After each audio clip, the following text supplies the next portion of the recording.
현 정부를 근거 없이 적폐 수사의 대상, 불법으로 몬 것에 대해 강력한 분노를 표하며 사과를 요구합니다. 청와대는 선거 개입이라는 소리를 듣지 않기 위해서는 앞으로 이런 정치에 대한 전반적인 개입을 대선까지 조지해야 될 것이다, 이렇게 생각합니다. 검사 출신 대통령이 되면 대통령이 죄가 생기는 그런 형국이 됩니다.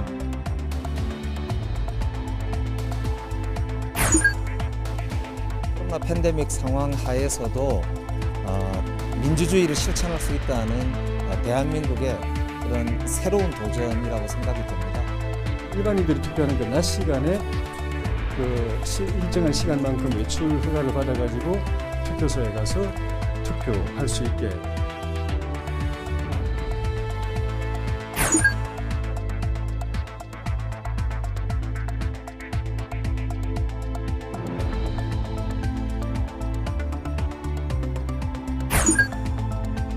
가해자들은 다 빠져나가고 집행유예로 다 떨어지고 진짜 감옥 가는 사람이 하나도 없었습니다.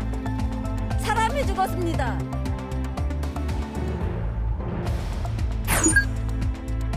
광복회장 및 골재사업 일탈행위 관련자 징계 등을 광복회 정관에 따라 조치하도록 행정제도를 실시할 예정입니다.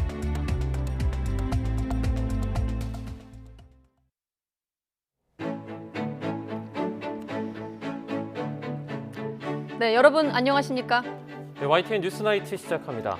국민의힘 윤석열 대선 후보의 집권 시 문재인 정권 적폐청산 수사 발언이 대선 전국의 새로운 변수로 떠올랐습니다. 청와대가 어제는 전원 형식으로 선을 넘었다, 불쾌하다라고 밝혔는데 오늘은 대통령이 직접 강한 어조로 사과를 요구했습니다. 정권 교체와 정권 재창출이란 대선 구도 속에서 현직 대통령과 야당 후보가 충돌하는 상황이 벌어졌습니다. 네, 잠시 뒤 나이트 포커스에서 여론조사와 함께 앞으로의 대선 전국 예측해 보도록 하겠습니다. 그럼 먼저 강력한 분노라고 밝힌 청와대 문재인 대통령 입장부터 홍선기 기자가 보도합니다. 문재인 대통령이 대선과 관련해 그동안의 침묵을 깨고 이례적으로 격한 감정을 그대로 표출했습니다. 청와대 참모회의 자리였습니다. 윤석열 국민의힘 후보의 적폐 수사 발언을 직접 거론했습니다. 문 대통령은 먼저 이 정부의 적폐를 수사해야 한다면 왜 검찰에 있을 때 못 본 척 했냐고 반문했습니다. 아니면 없는 적폐를 당선 후에 기획사정으로 만들어 가겠다는 것인지 대답하라고 했습니다.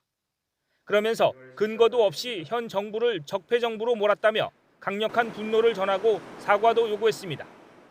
현 정부를 근거 없이 적폐 수사의 대상, 불법으로 몬 것에 대해 강력한 분노를 표하며 사과를 요구한다. 야당에서는 대통령의 선거 개입이라는 반발이 나왔지만 청와대도 가만히 있지 않았습니다. 청와대 고위 관계자는 대통령을 겨냥한 발언에 반론권을 행사한 것인데 이를 선거 개입이라고 하면 식물 대통령으로 있으라는 얘기냐며 맞받았습니다. 문 대통령은 이와 별개로 세계 7대 통신사와의 서면 인터뷰에서는 우리나라가 통합의 정치로 나아가지 못하고 있다고 지적하기도 했습니다. 고 노무현 전 대통령의 탄핵과 퇴임 후 비극을 겪고도 정치 문화가 근본적으로 달라지지 않았다며 대선을 앞두고 국민 통합 대신 분열로 치닫는 정치권을 비판한 겁니다.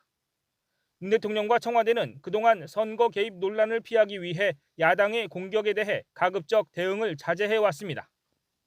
그러나 이번에는 문 대통령이 직접 나서서 야당 대선 후보의 발언을 강도 높게 비판하면서 향후 정치권과 대선에 어떤 영향을 줄지에 관심이 집중되고 있습니다. YTN 홍선기입니다. 네, 윤석열 후보는 문 대통령이 자신의 발언을 강하게 비난하며 이렇게 사과를 요구하자 정치 보복은 없다고 해명했습니다. 국민의힘은 청와대의 선거 개입이라고 주장하고 있습니다. 네, 그러나 이재명 후보는 윤 후보의 발언 내용에 심각한 문제이자 국민 모독이라고 비판했습니다. 민주당과 전직 장차관, 청와대 출신 인사들도 망언을 철회하라고 맹비난하면서 대선 전국이 요동치고 있습니다. 박석영 기자입니다. 적폐 수사 발언을 향한 문재인 대통령의 이례적인 강한 비판에 국민의힘 윤석열 후보는 한 발 물러났습니다. 자신의 사전에 정치 보복은 없다면서 당선되면 민정수석실을 폐지하겠다고 했던 공약을 다시 꺼내 들었습니다. 문재인 대통령이 늘 성역 없는 사정을 강조했다면서 그런 면에서는 자신도 같은 생각이라고도 말했습니다. 우리 문재인 대통령님과 저와 똑같은 생각이라고 할 수 있겠습니다. 그리고 저 윤석열의 사전에 정치 보복이라는 단어는 없습니다. 다만 청와대의 사과 요구에 대해서는 즉답을 피했습니다. 반면 국민의힘은 청와대를 향해 대선 개입을 멈추라며 강하게 반발했습니다. 이준석 대표는 청와대에 발끈하는 모습이라고 깎아내리면서 정치 보복 프레임을 씌운 거라고 역공했습니다. 굉장히 발끈하면서 받아들이는 그런 모양새가 오히려 좀 의아하기도 합니다. 그렇기 때문에 청와대는 오해를 사지 않기 위해서는 이 선거 개입이라는 소리를 듣지 않기 위해서는 앞으로 이런 정치에 대한 전반적인 개입을 대선일까지 중지해야 될 것이다. 이렇게 생각합니다. 민주당은 선거 개입이라는 궤변을 늘어놓는 게 어처구니가 없다며 적반하장이라고 목소리를 높였습니다. 이재명 후보는 검찰 책임자로서 눈 감았던 적폐가 있었든 없는 적폐를 조작하겠다는 뜻이든 모두 심각한 문제이고 국민 모독이라며 국민께 사과하라고 꼬집었습니다. 후보가 정치 보복을 사실상 공언하는 건 본 일이 없습니다. 보복이 아니라 통합의 길로 가시기를 참으로 진심으로 권유드립니다. 문재인 정부 전직 장차관 43명도 공동 성명을 내고 구시대 유물인 정치 보복을 공언하는 후보는 대통령이 될 자격이 없다며 사죄를 촉구했고 청와대 출신 여당 인사들은 정치검사들이 정권을 사유화하는 괴물 정권을 만나게 될 수도 있다며 비판 대열에 가세했습니다. 오만함의 극치다라고 생각을 하는데요. 지금 문재인 대통령이 어떤 의혹이 있는지 전혀 없지 않습니다. 그런데도 불구하고 검사 출신 대통령이 되면 대통령이 죄가 생기는 그런 형국이 됩니다. 보수 진영 내부에선 윤 후보의 적폐 수사 발언이 강성 지지층 결집을 노린 발언이라는 평가가 있는 반면 대통령을 직접 겨냥한 듯이 보인 건 지나쳤다는 지적도 나옵니다. 높은 정권교체 여론에도 불구하고 문재인 대통령의 지지도 역시 견고한 상황이라 여야는 이번 발언의 파장이 각 후보 지지율에 어떤 영향을 미칠지 촉각을 곤두세우고 있습니다. YTN 박서경입니다. 네, 적폐 수사 발언 논란 속에서 공식 선거운동을 닷새 앞두고 있는데요. 먼저 민주당 이재명 후보는 노동계를 찾아 또 국민의힘 윤석열 후보는 전북 도민들을 만나 표심 확보에 주력했습니다. 드라이브인, 열정 열차 같은 각 당의 유세 계획도 윤곽을 드러내고 있습니다. 이 소식은 황혜경 기자가 보도합니다. 민주당 이재명 후보는 지도부 차원에서 공식 지지를 선언한 한국노총을 직접 찾았습니다. 소년 노동자 출신이란 점을 환기하며 노동자가 살아야 기업이 살고 기업이 살아야 경제가 산다면서 노동의 중요성을 강조했습니다. 노동 존중이 반기업인 건 아니라며 노동자와 기업 두 마리 토끼를 모두 공략했습니다. 경기도지사 취임한 후에 한 경제지가 기업 임원들을 상대로 조사를 했습니다. 조사를 했더니 가장 기업 프렌들리한 친기업적인 광역단체장이 누구냐 조사를 했는데 이재명이 압도적으로 1등을 했습니다. 호남 득표율 목표치를 20%에서 25%로 상향한 국민의힘 윤석열 후보는 호남 9회에 주력했습니다. 재경 전북 도민 신년 인사회에 참석해 국민 통합 의지의 진정성을 강조하며 표심을 파고들었습니다. 코레일 열차를 임대해 출발하는 열정 열차의 첫 노선도 호남행으로 결정했습니다. 저와 국민의힘이 아직까지 우리 전북인들이 보시기에 부족한 점이 많겠지만 조금 더 마음을 여실 수 있도록 노력하고 또 노력하겠습니다. 호남 홀대, 특히 전북 홀대론이 나오지 않도록 우리 국민의힘이 다 같이 노력해야 하겠습니다. 오미크론 확산세가 심각한 가운데 공식 선거운동일이 다가오면서 비대면을 중심으로 한 각 정당의 유세 계획도 윤곽을 드러냈습니다. 민주당은 모두를 위한 유세를 기치로 지난 미국 대선에서 바이든 대통령이 활용한 드라이브인이나 자전거를 타고 가는 마이크로 유세 방식을 활용하기로 했습니다. 가족과 함께 즐길 수 있는 방식의 새로운 방식의 시도라고 봐주시면 되겠습니다. 가족 단위 지지자들이 안전하게 그리고 소담하지만 사실상 축제를 실질적으로 즐길 수 있는 공간으로 마련을 해봤습니다. 국민의힘은 전국 어디서나 윤 후보의 유세를 보고 들을 수 있도록 어플을 활용한 배달의 유세를 기본 콘셉트로 잡았습니다. 유세본부는 언제 어디서나 유세를 볼 수 있고 국민 누구나 유세를 한다는 그런 개념으로 준비하고 있기 때문에 대면, 비대면을 다 포함하고 있습니다. 1인 유세차 방식을 포함해서 다양한 방향의 비대면 유세도 준비하고 있다는.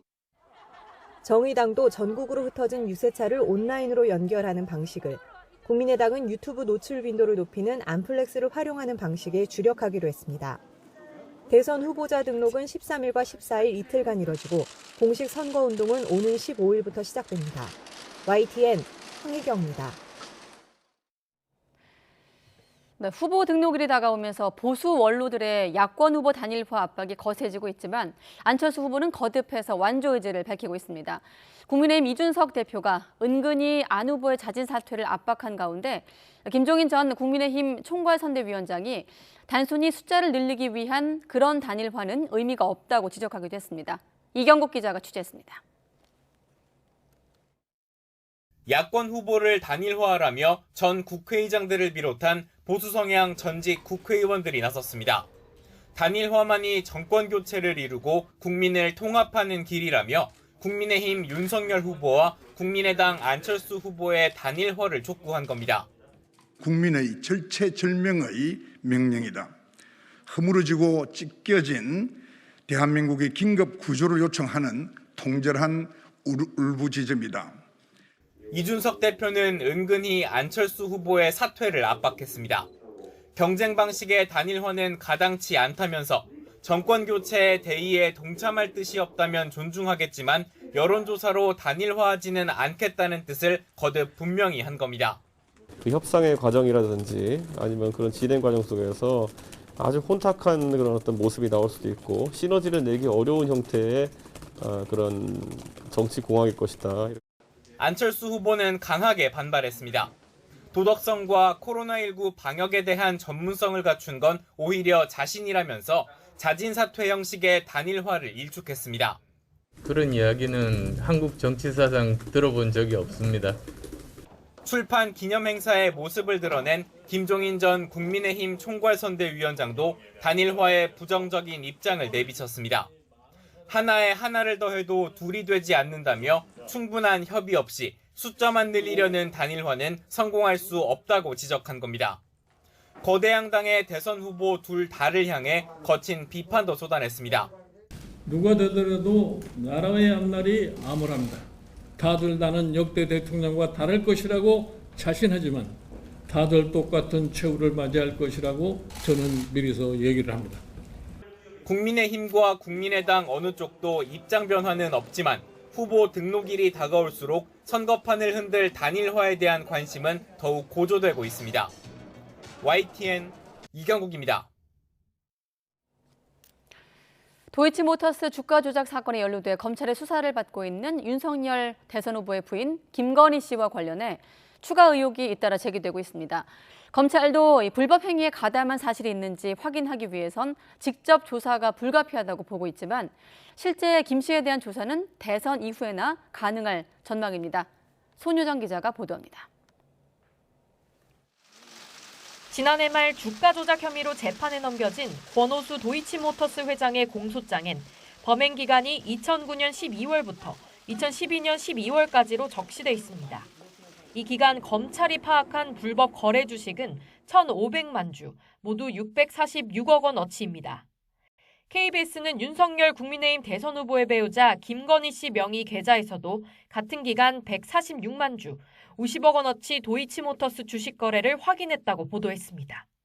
전체 주가 조작 거래 금액의 7%를 넘는 규모입니다.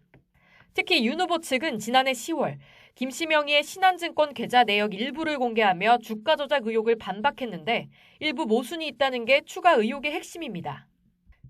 당시 윤 후보 측은 김 씨가 지난 2010년 1월 해당 계좌를 주가 조작 선수 이모 씨에게 맡겼지만 4천만 원 손실을 본 뒤 같은 해 5월 거래를 끊었다고 주장했습니다.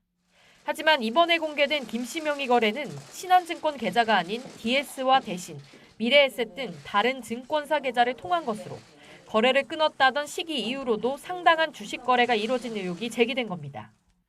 더불어민주당도 권 회장 등 특수 관계인을 제외하면 김 씨가 도이치모터스의 최대 주주였을 가능성이 있다는 의혹을 제기했습니다. 수사 상황을 포함해 추가 의혹들이 잇따라 제기되고 있지만 검찰은 무대응으로 일관하고 있습니다.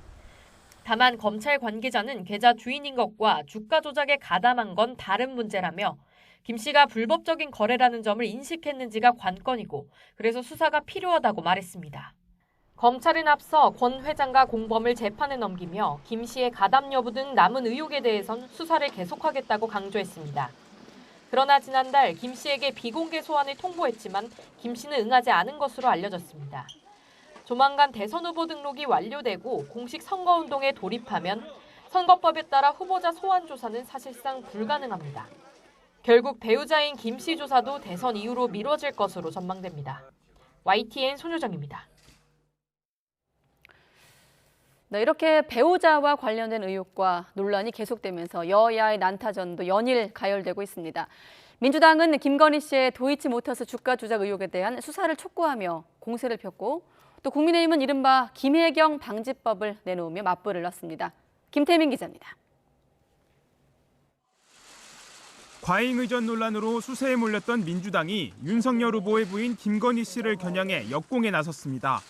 전날 김 씨가 도이치모터스 주가 조작 사건에 연루된 추가 정황이 보도되면서 대대적 공세를 편 겁니다. 범행이 이루어지던 기간에 김건희 씨의 또 다른 증권 계좌들이 동원된 사실이 취재 결과 드러난 것입니다. 이쯤 되면 단순 전주로 보기는 어렵습니다. 최소한 공범 그 이상입니다. 또 김 씨 계좌를 이용한 주식 거래가 주가 조작 범행 이전이었고 매수 규모도 적었다는 윤 후보 측 해명도 거짓이었다고 꼬집었습니다. 그러면서 여기에 대해선 허위 사실 유포 등 선거법 위반 혐의로 검찰에 고발하겠다고 강조했습니다. 선거 앞두고 수사를 피해보기 위해서 의도적으로 또는 고의적으로 거짓말했다. 이렇게 의심될 수 있는 상황입니다. 이 점에 대해서 선거법 위반 혐의로 우리 민주당에서 고발하고요.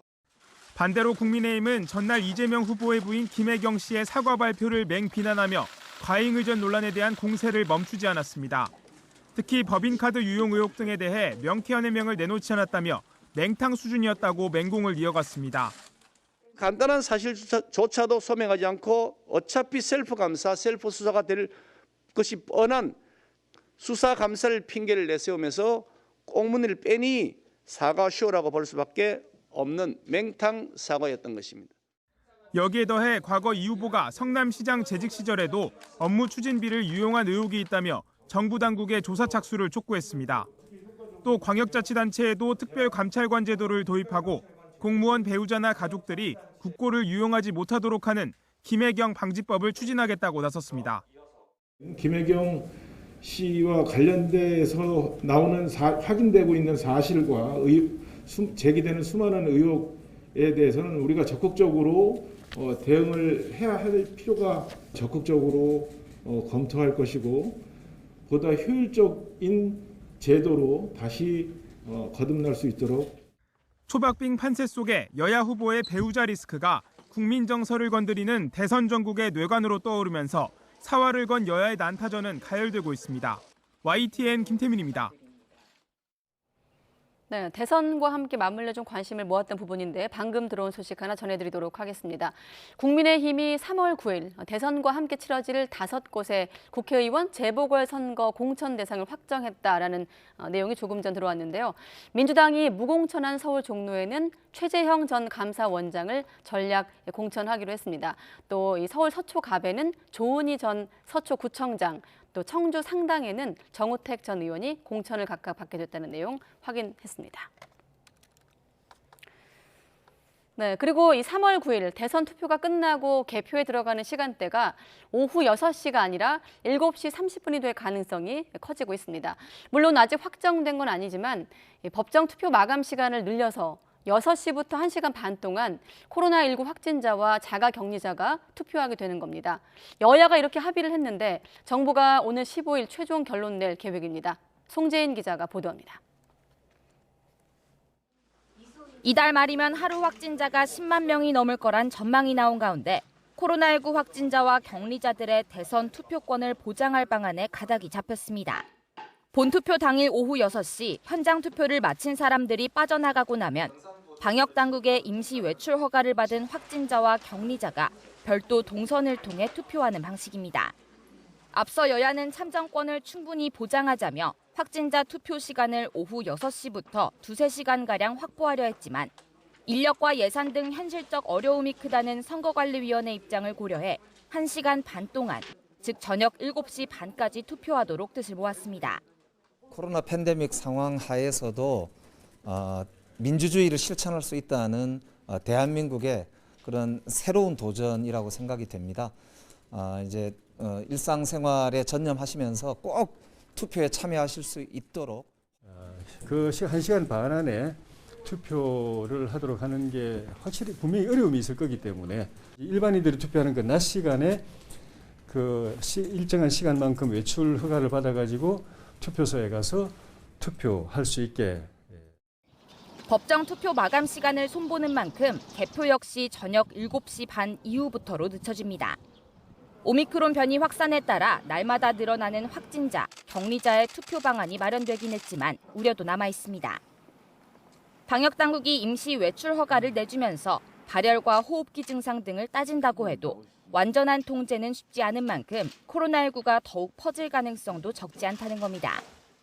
일단 방역당국과 선관위는 확산 최소화를 위한 세부 지침 마련에 힘을 쏟겠다는 방침입니다.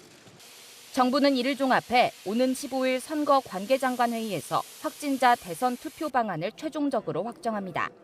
YTN 송재인입니다.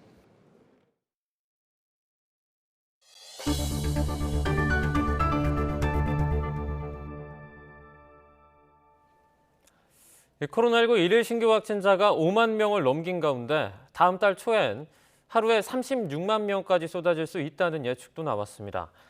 일반 관리군의 비대면 진료는 원칙적으로 하루 한 차례고 진찰료도 없지만 하루에 2번 이상 전화 상담을 받아도 환자 본인 부담금은 없습니다. 홍주혜 기자입니다. 신규 환자는 5만 명대 중반까지 치솟으며 다시 역대 최다를 기록했습니다. 발생 규모가 매주 2배 정도씩 급증하는 추세입니다. 설 연휴 많은 사람이 이동하고 서로 만나며 안 그래도 전파력이 강한 오미크론이 더 빠르게 확산한 것으로 보입니다. 다음 달 초엔 하루 확진자가 36만 명에 이를 수 있다는 예측도 나왔습니다. 특히 최근 60살 이상 고령층 확진자의 비중이 증가하는 건 곧 위중증 환자도 늘어날 수 있다는 좋지 않은 신호입니다.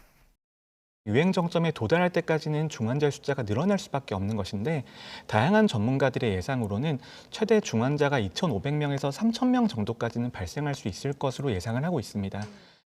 재택치료 환자도 감당할 수 있는 인원의 90%를 넘겨 사실상 포화 상태인 가운데 집중관리군과 일반관리군으로 나누어 관리하는 체계도 시작됐습니다.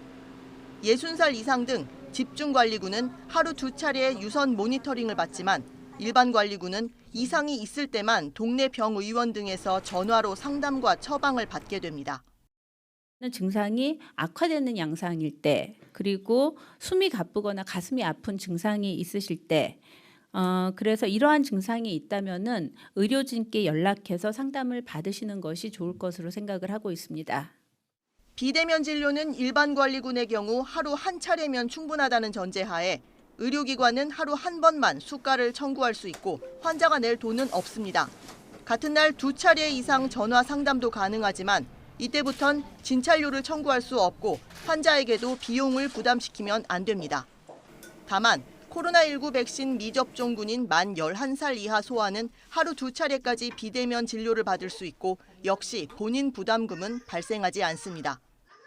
이런 가운데 중앙사고수습본부는 하루 비대면 진료 가능 횟수와 진찰료를 놓고 설명을 번복해 혼선을 빚기도 했습니다. YTN 홍주혜입니다. 네, 방금 홍주혜 기자가 설명한 일반관리군 비대면 진료는 오늘부터 시행됐습니다.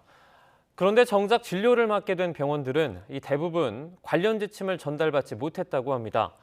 확진 여부를 조회할 시스템조차 구축이 안 돼 있었습니다. 당연히 현장에선 혼란이 잇따랐습니다. 이준엽 기자가 전합니다. 열이 난다고 지금 올라와 있어요. 그래서 지금 열이 있는지 한번 확인 또 좀 한번 더 해봐 주시고요.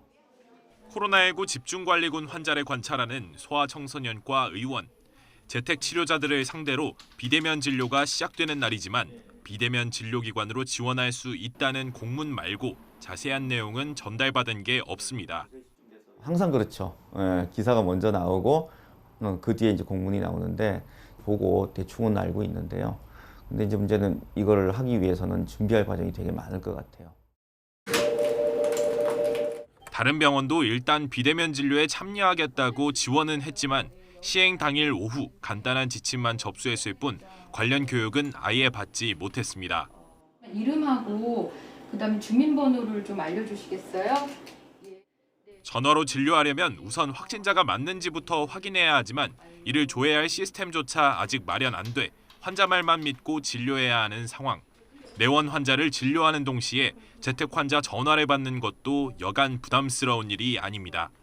전화가 왔을 때 그분이 확진자라고 주장을 해도 실제로 그분이 확진자인지는 사실 알 수가 없기 때문에 너무 거기에 소비되는 시간이 많아서 정작 오셨던 당뇨 환자들, 고혈압 어르신들 이런 분들한테 할애할 수 있는 시간이 줄어들기도 하고. 시민들도 재택 치료는 어떻게 하는지, 비대면 진료를 받으려면 어디에 연락해야 하는지 제대로 된 정보가 없긴 마찬가지입니다. 감이 안 잡히는데 어떻게 해야 될지 하나도 모르겠어서 원래 보건소 측에서 전화를 해주는데 전화로 과연 그게 다 전달이 잘 될지 그리고 또 심각한 환자의 경우에 잘 체크가 될지 좀 그런 부분은 우려가 되는 것 같아요. 또 약을 또 빨리 먹어야 될 수 있는 게 얼마나 걸릴지도 또. 의사협회는 의료 행정이 한계에 다다라 일선 현장의 혼란과 어려움이 불가피한 상황이라며 방역당국과 협의해 새로운 체계를 서둘러 정착시키겠다고 밝혔습니다. 현장이 혼란스럽고 이런 거는 너무 불가피한 부분인 것 같기는 해요. 어쨌든 이게 돌아가게 만들어야 되기 때문에 저희도 여러 시도 의사회를 중심으로 계속해서 의료기관들에 설명을 하고 있고. 전화로 진료 처방이 가능한 동네 병의원 1,800여 곳은 건강보험 심사평가원 홈페이지에서 확인할 수 있지만 실제 준비 정도는 의원마다 제각각이어서 환자가 직접 확인해야 합니다. YTN 이준엽입니다. 어제 처음 공급이 된 노바백스 백신은 기존 미접종자, 특히 고위험군을 중심으로 다음 주 월요일인 14일부터 시작이 됩니다. 구체적인 접종 방식과 기대 효과, 이용원 기자가 전해드립니다. 노바백스 백신 접종이 오는 14일부터 시작됩니다. B형 간염이나 독감, 자궁경부암 백신 등에 쓰이는 전통적인 단백질 재조합 방식으로 상대적으로 부작용 우려나 접종 거부감이 덜할 것으로 기대됩니다. 파이자나 모더나 등 기존 코로나19 백신을 맞지 않거나 이상 반응으로 접종을 중단한 접종 미완료자의 기본 접종에 적극 사용하기로 한 이유입니다. mRNA 등 새로운 종류의 백신에 대한 경계심을 이유로 접종을 꺼리신 분들은 친숙한 유전자 재조합 방식의 백신인 노바백스로 18살 이상 미접종자 가운데 고위험군인 중증 입원 환자와 요양병원 환자는 오는 14일부터 해당 기관에서 자체 접종하고 요양시설의 입소자와 재가노인, 중증장애인은 방문 접종이 이뤄집니다. 그 외 미접종 일반 국민은 14일부터 자녀 백신 등으로 당일 접종이 가능하지만 사전 예약은 21일부터 진행해 3월 7일부터 접종이 이뤄집니다. 기본 접종 외에 3차 접종에도 활용됩니다. 노바백스로 기본 접종했다면 3차 접종은 3개월 간격으로 같은 백신을 원칙으로 합니다. 다만 당사자가 mRNA 백신으로 3차 접종을 희망하면 교차 접종이 가능하고 다른 백신으로 기초 접종한 뒤 금기 연기 사유가 나타났다면 3차 때 노바백스 접종이 허용됩니다. 아나필락시스 그리고 혈소판 감소성 혈전증이나 모세혈관 눌출증후군 등의 중대한 이상 반응이 발생했을 경우에는 금기 대상이고 심근염, 심낭염 등으로 접종이 연기된 경우가 있습니다. 예진 의사의 소견에 따라서 노바백스 백신으로 코로나19 감염 예방 효과는 90% 안팎이지만 초기 바이러스로 진행한 임상시험 결과인 만큼 오미크론 변이 차단 효과는 크게 떨어질 것으로 보입니다. 다만 중증 사망 진행을 막는 효과는 큰 만큼 오미크론 유행 시기에도 노바백스 접종은 유의미하다는 평가입니다. YTN 이영훈입니다. 독립유공자와 후손들로 구성된 광복회에서 장학금 조성을 위해 벌인 사업의 수익금의 일부가 김원웅 회장의 통장으로 입금돼 사용된 것으로 확인됐습니다. 감사를 벌인 국가보훈처는 김 회장 등을 수사 의뢰하기로 했는데 특히 국회 내 카페 사업 수익으로 조성된 비자금이 장학금에 쓰인 돈보다 더 많았습니다. 김문경 기자의 보도입니다. 독립유공자와 후손들로 구성된 민간단체인 광복회. 형편이 어려운 독립유공자 후손을 돕겠다며 국회 안에 카페를 운영해왔습니다. 그런데 수익금 가운데 적지 않은 액수가 비자금으로 만들어져 다른 용도로 사용됐습니다. 보훈처는 감사 결과 광복회가 국회 내 카페에서 비자금 6,100만 원을 마련했고 이 가운데 1,000만 원은 김원웅 광복회장 통장으로 입금된 사실을 확인했다고 밝혔습니다. 이어 여러 차례에 걸쳐 현금화된 돈은 이발비와 옷값, 장식품 구입에 사용됐다고 덧붙였습니다. 비자금 액수는 지난해 광복회가 독립유공자 후손들에게 전달한 장학금 5,100만 원보다도 1,000만 원 더 많았습니다. 보훈처는 광복회관 내 사무실을 김 회장 친인척이 연루된 회사가 임의로 사용한 의혹 등도 일부 확인됐다며 수사를 의뢰했습니다. 국가보훈처는 광복회 감사 결과를 이사에 보고토록 하고 광복회장 및 골재사업 일탈행위 관련자 징계 등을 광복회 정관에 따라 조치하도록 행정지도를 실시할 예정입니다. 보훈처는 비자금 조성과 운용, 골재기업 관련 비위 과정에서의 김원웅 광복회장의 지시나 승인, 묵인 여부는 수사를 통해 확인될 것이라고 설명했습니다. YTN 김문경입니다. 법원이 용처를 묻지 않아 불투명하다는 비판을 받아온 정부기관의 특수활동비 내역을 공개하라는 판결을 잇따라 내놓고 있습니다. 지난달 검찰에 이어서 이번엔 청와대 특활비도 공개하라는 1심 판결이 나왔습니다. 나혜인 기자가 보도합니다. 특수활동비 예산은 기밀 유지가 요구되는 국정수행이나 정보수집, 수사 같은 명목으로 편성됩니다. 청와대나 국가정보원, 검찰 등 주요 기관에 매년 할당되는데 어디에 쓰는지 밝히지 않아도 돼 정권마다 논란이 반복되어 왔습니다. 이명박, 박근혜 두 전직 대통령은 퇴임 뒤 국정원 특활비를 상납받은 사실이 드러나 중형을 확정받기도 했습니다. 2016년 146억 원 규모이던 청와대 특활비는 최순실 게이트 국정농단 사건을 계기로 대폭 삭감됐지만 이번 정부 역시 역대 정부가 다 그랬다며 비공개 방침을 고수하고 있습니다. 국방, 통일, 외교 관계 등에 관한 사안이기 때문에 정보공개법에 따라서 현재 비공개를 하고 있습니다. 역대 정부에서 다 법에 의해서 비공개하고 있습니다. 한국납세자연맹은 이런 관행에 불복해 지난 2019년 행정소송을 냈습니다. 3년 만에 1심 법원은 일부 개인정보를 제외하면 법률상 대통령 비서실이 주장하는 비공개 사유는 허용되지 않는다고 판결했습니다. 납세자연맹이 공개를 요구한 정보는 문재인 대통령 취임 뒤 특활비 지출 내용과 영부인 김정숙 여사를 포함해 의상, 구두 같은 의전에 들어간 비용 등입니다. 국방, 외교, 안보 이외에는 모든 것이 공개돼야 한다는 입장이고요. 그것이 투명한 국정을 운영하는 첫 시작이라고 생각을 합니다. 지난달에도 법원은 대검찰청과 서울중앙지검을 상대로 제기된 특활비와 특정 업무경비 공개 청구 소송에서 정보 대부분을 공개하라고 판결했습니다. 윤석열 국민의힘 대선 후보가 각 기관 수장으로 있었던 2017년부터 2019년이 청구 대상인데 검찰은 불복해 항소했습니다. 국민 세금을 투명하게 써야 한다는 취지의 판결은 계속 나오고 있지만 청와대 역시 앞서 재판 과정에서 국가안보 등 민감한 사항을 들어 비공개 의사를 강조한 만큼 항소할 가능성이 커 보입니다. YTN 나인입니다. 태안 화력발전소에서 혼자 일하다가 컨베이어 벨트에 끼어서 숨진 고 김용균 씨. 김 씨 죽음의 책임을 묻는 1심 재판이 오늘 있었습니다. 그런데 원청인 한국서부발전 전 대표에게 무죄가 선고됐고 다른 관계자들은 벌금형이나 집행유예를 받았습니다. 유가족과 동료 노동자들은 사람이 죽었는데 실형은 한 명도 없다며 산업재해를 막기 위해선 원청을 처벌해야 한다고 호소했습니다. 양동훈 기자입니다. 지난 2018년 12월 태안 화력발전소에서 숨진 고 김용균 씨. 혼자 낙탄을 치우다 컨베이어 벨트에 몸이 끼인 채 발견됐습니다.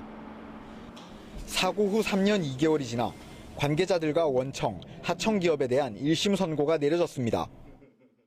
대전지방법원 서산지원은 피고인들의 실형 선고 없이 무죄 또는 집행유예, 벌금형만을 선고했습니다.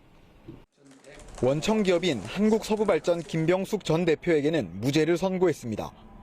사고 컨베이어 벨트의 위험성을 들었던 거로 보이지만 구체적으로 인식했다고 볼 증거는 없다고 설명했습니다. 하청기업인 한국발전기술 백남호 전 대표에게는 징역 1년 6개월에 집행유예 2년을 선고했습니다.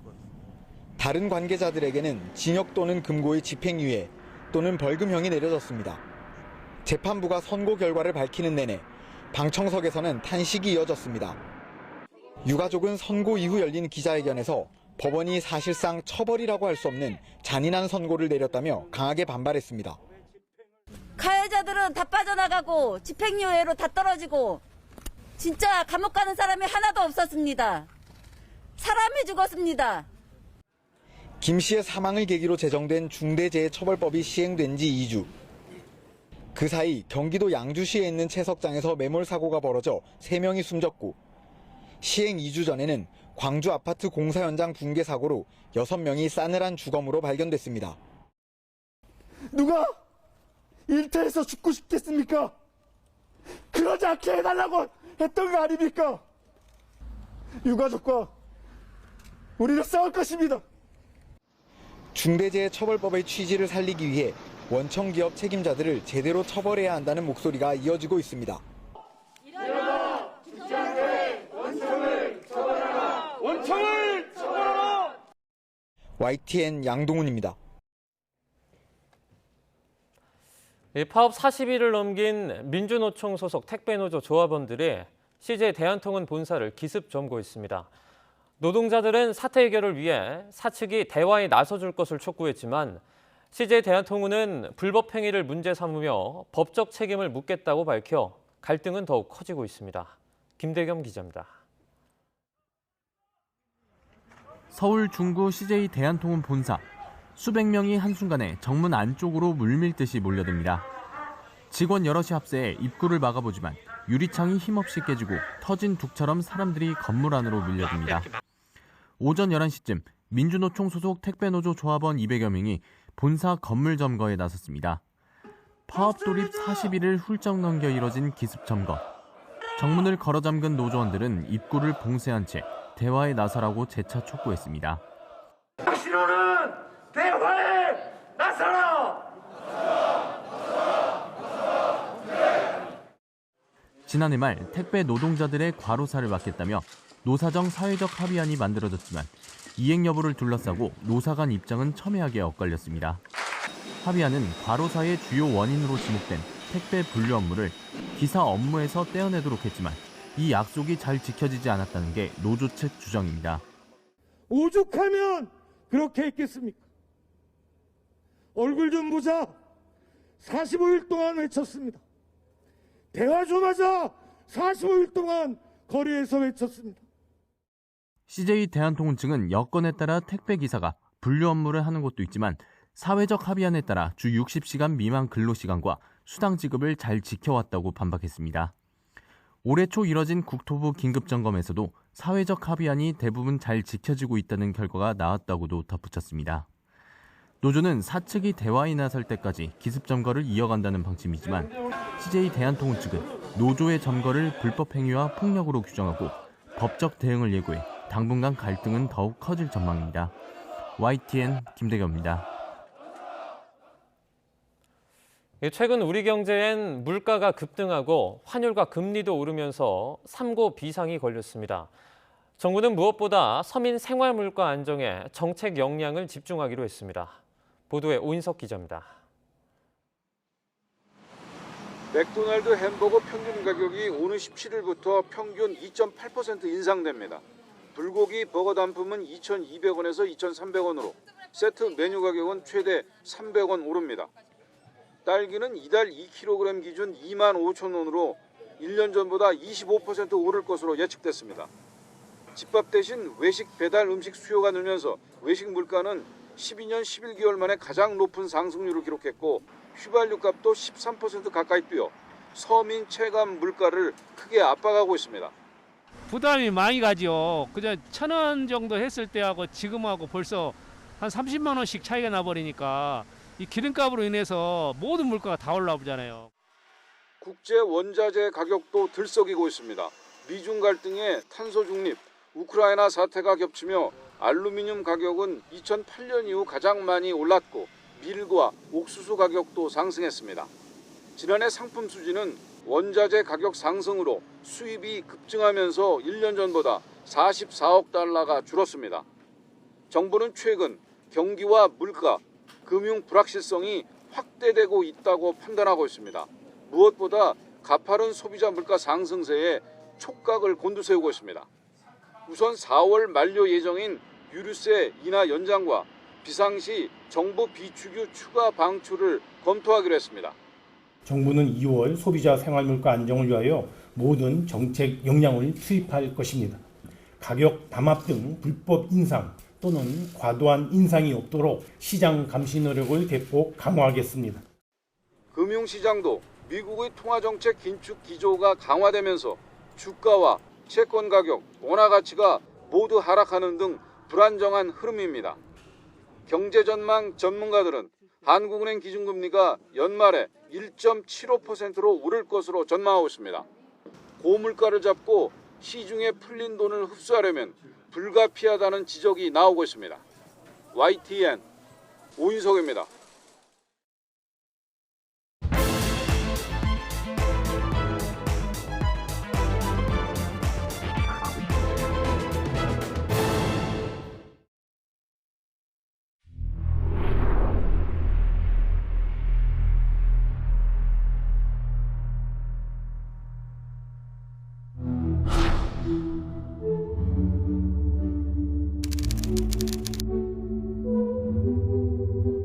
현 정부를 근거 없이 적폐 수사의 대상, 불법으로 몬 것에 대해 강력한 분노를 표하며 사과를 요구한다.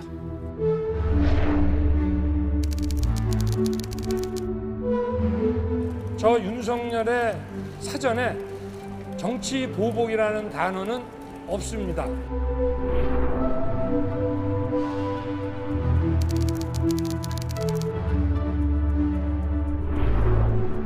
후보가 정치 보복을 사실상 공언하는 건 본 일이 없습니다. 한마디로 공개적인 정치 보복 선언이라고 봅니다. 역대 대선에서 유례가 없던 초유의 사건입니다. 적반하장의 끝판왕입니다. 국민의힘은 윤석열 후보의 헌법 파괴, 민주주의 파괴, 국민 협박을 진정으로 두둔합니까? 발끈하면서 받아들이는 그런 모양새가 오히려 좀 의아하기도 합니다. 재발적인 게 있지 않나 생각하는데 우리 윤석열 후보는 그냥 원칙론을 얘기한 거예요.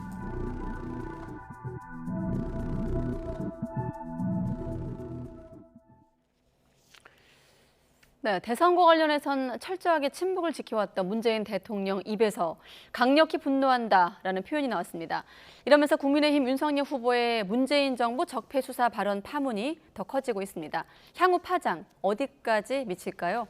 나이트 포커스 오늘은 김민아 시사평론가, 김수민 시사평론가 두 분과 함께하겠습니다. 안녕하십니까?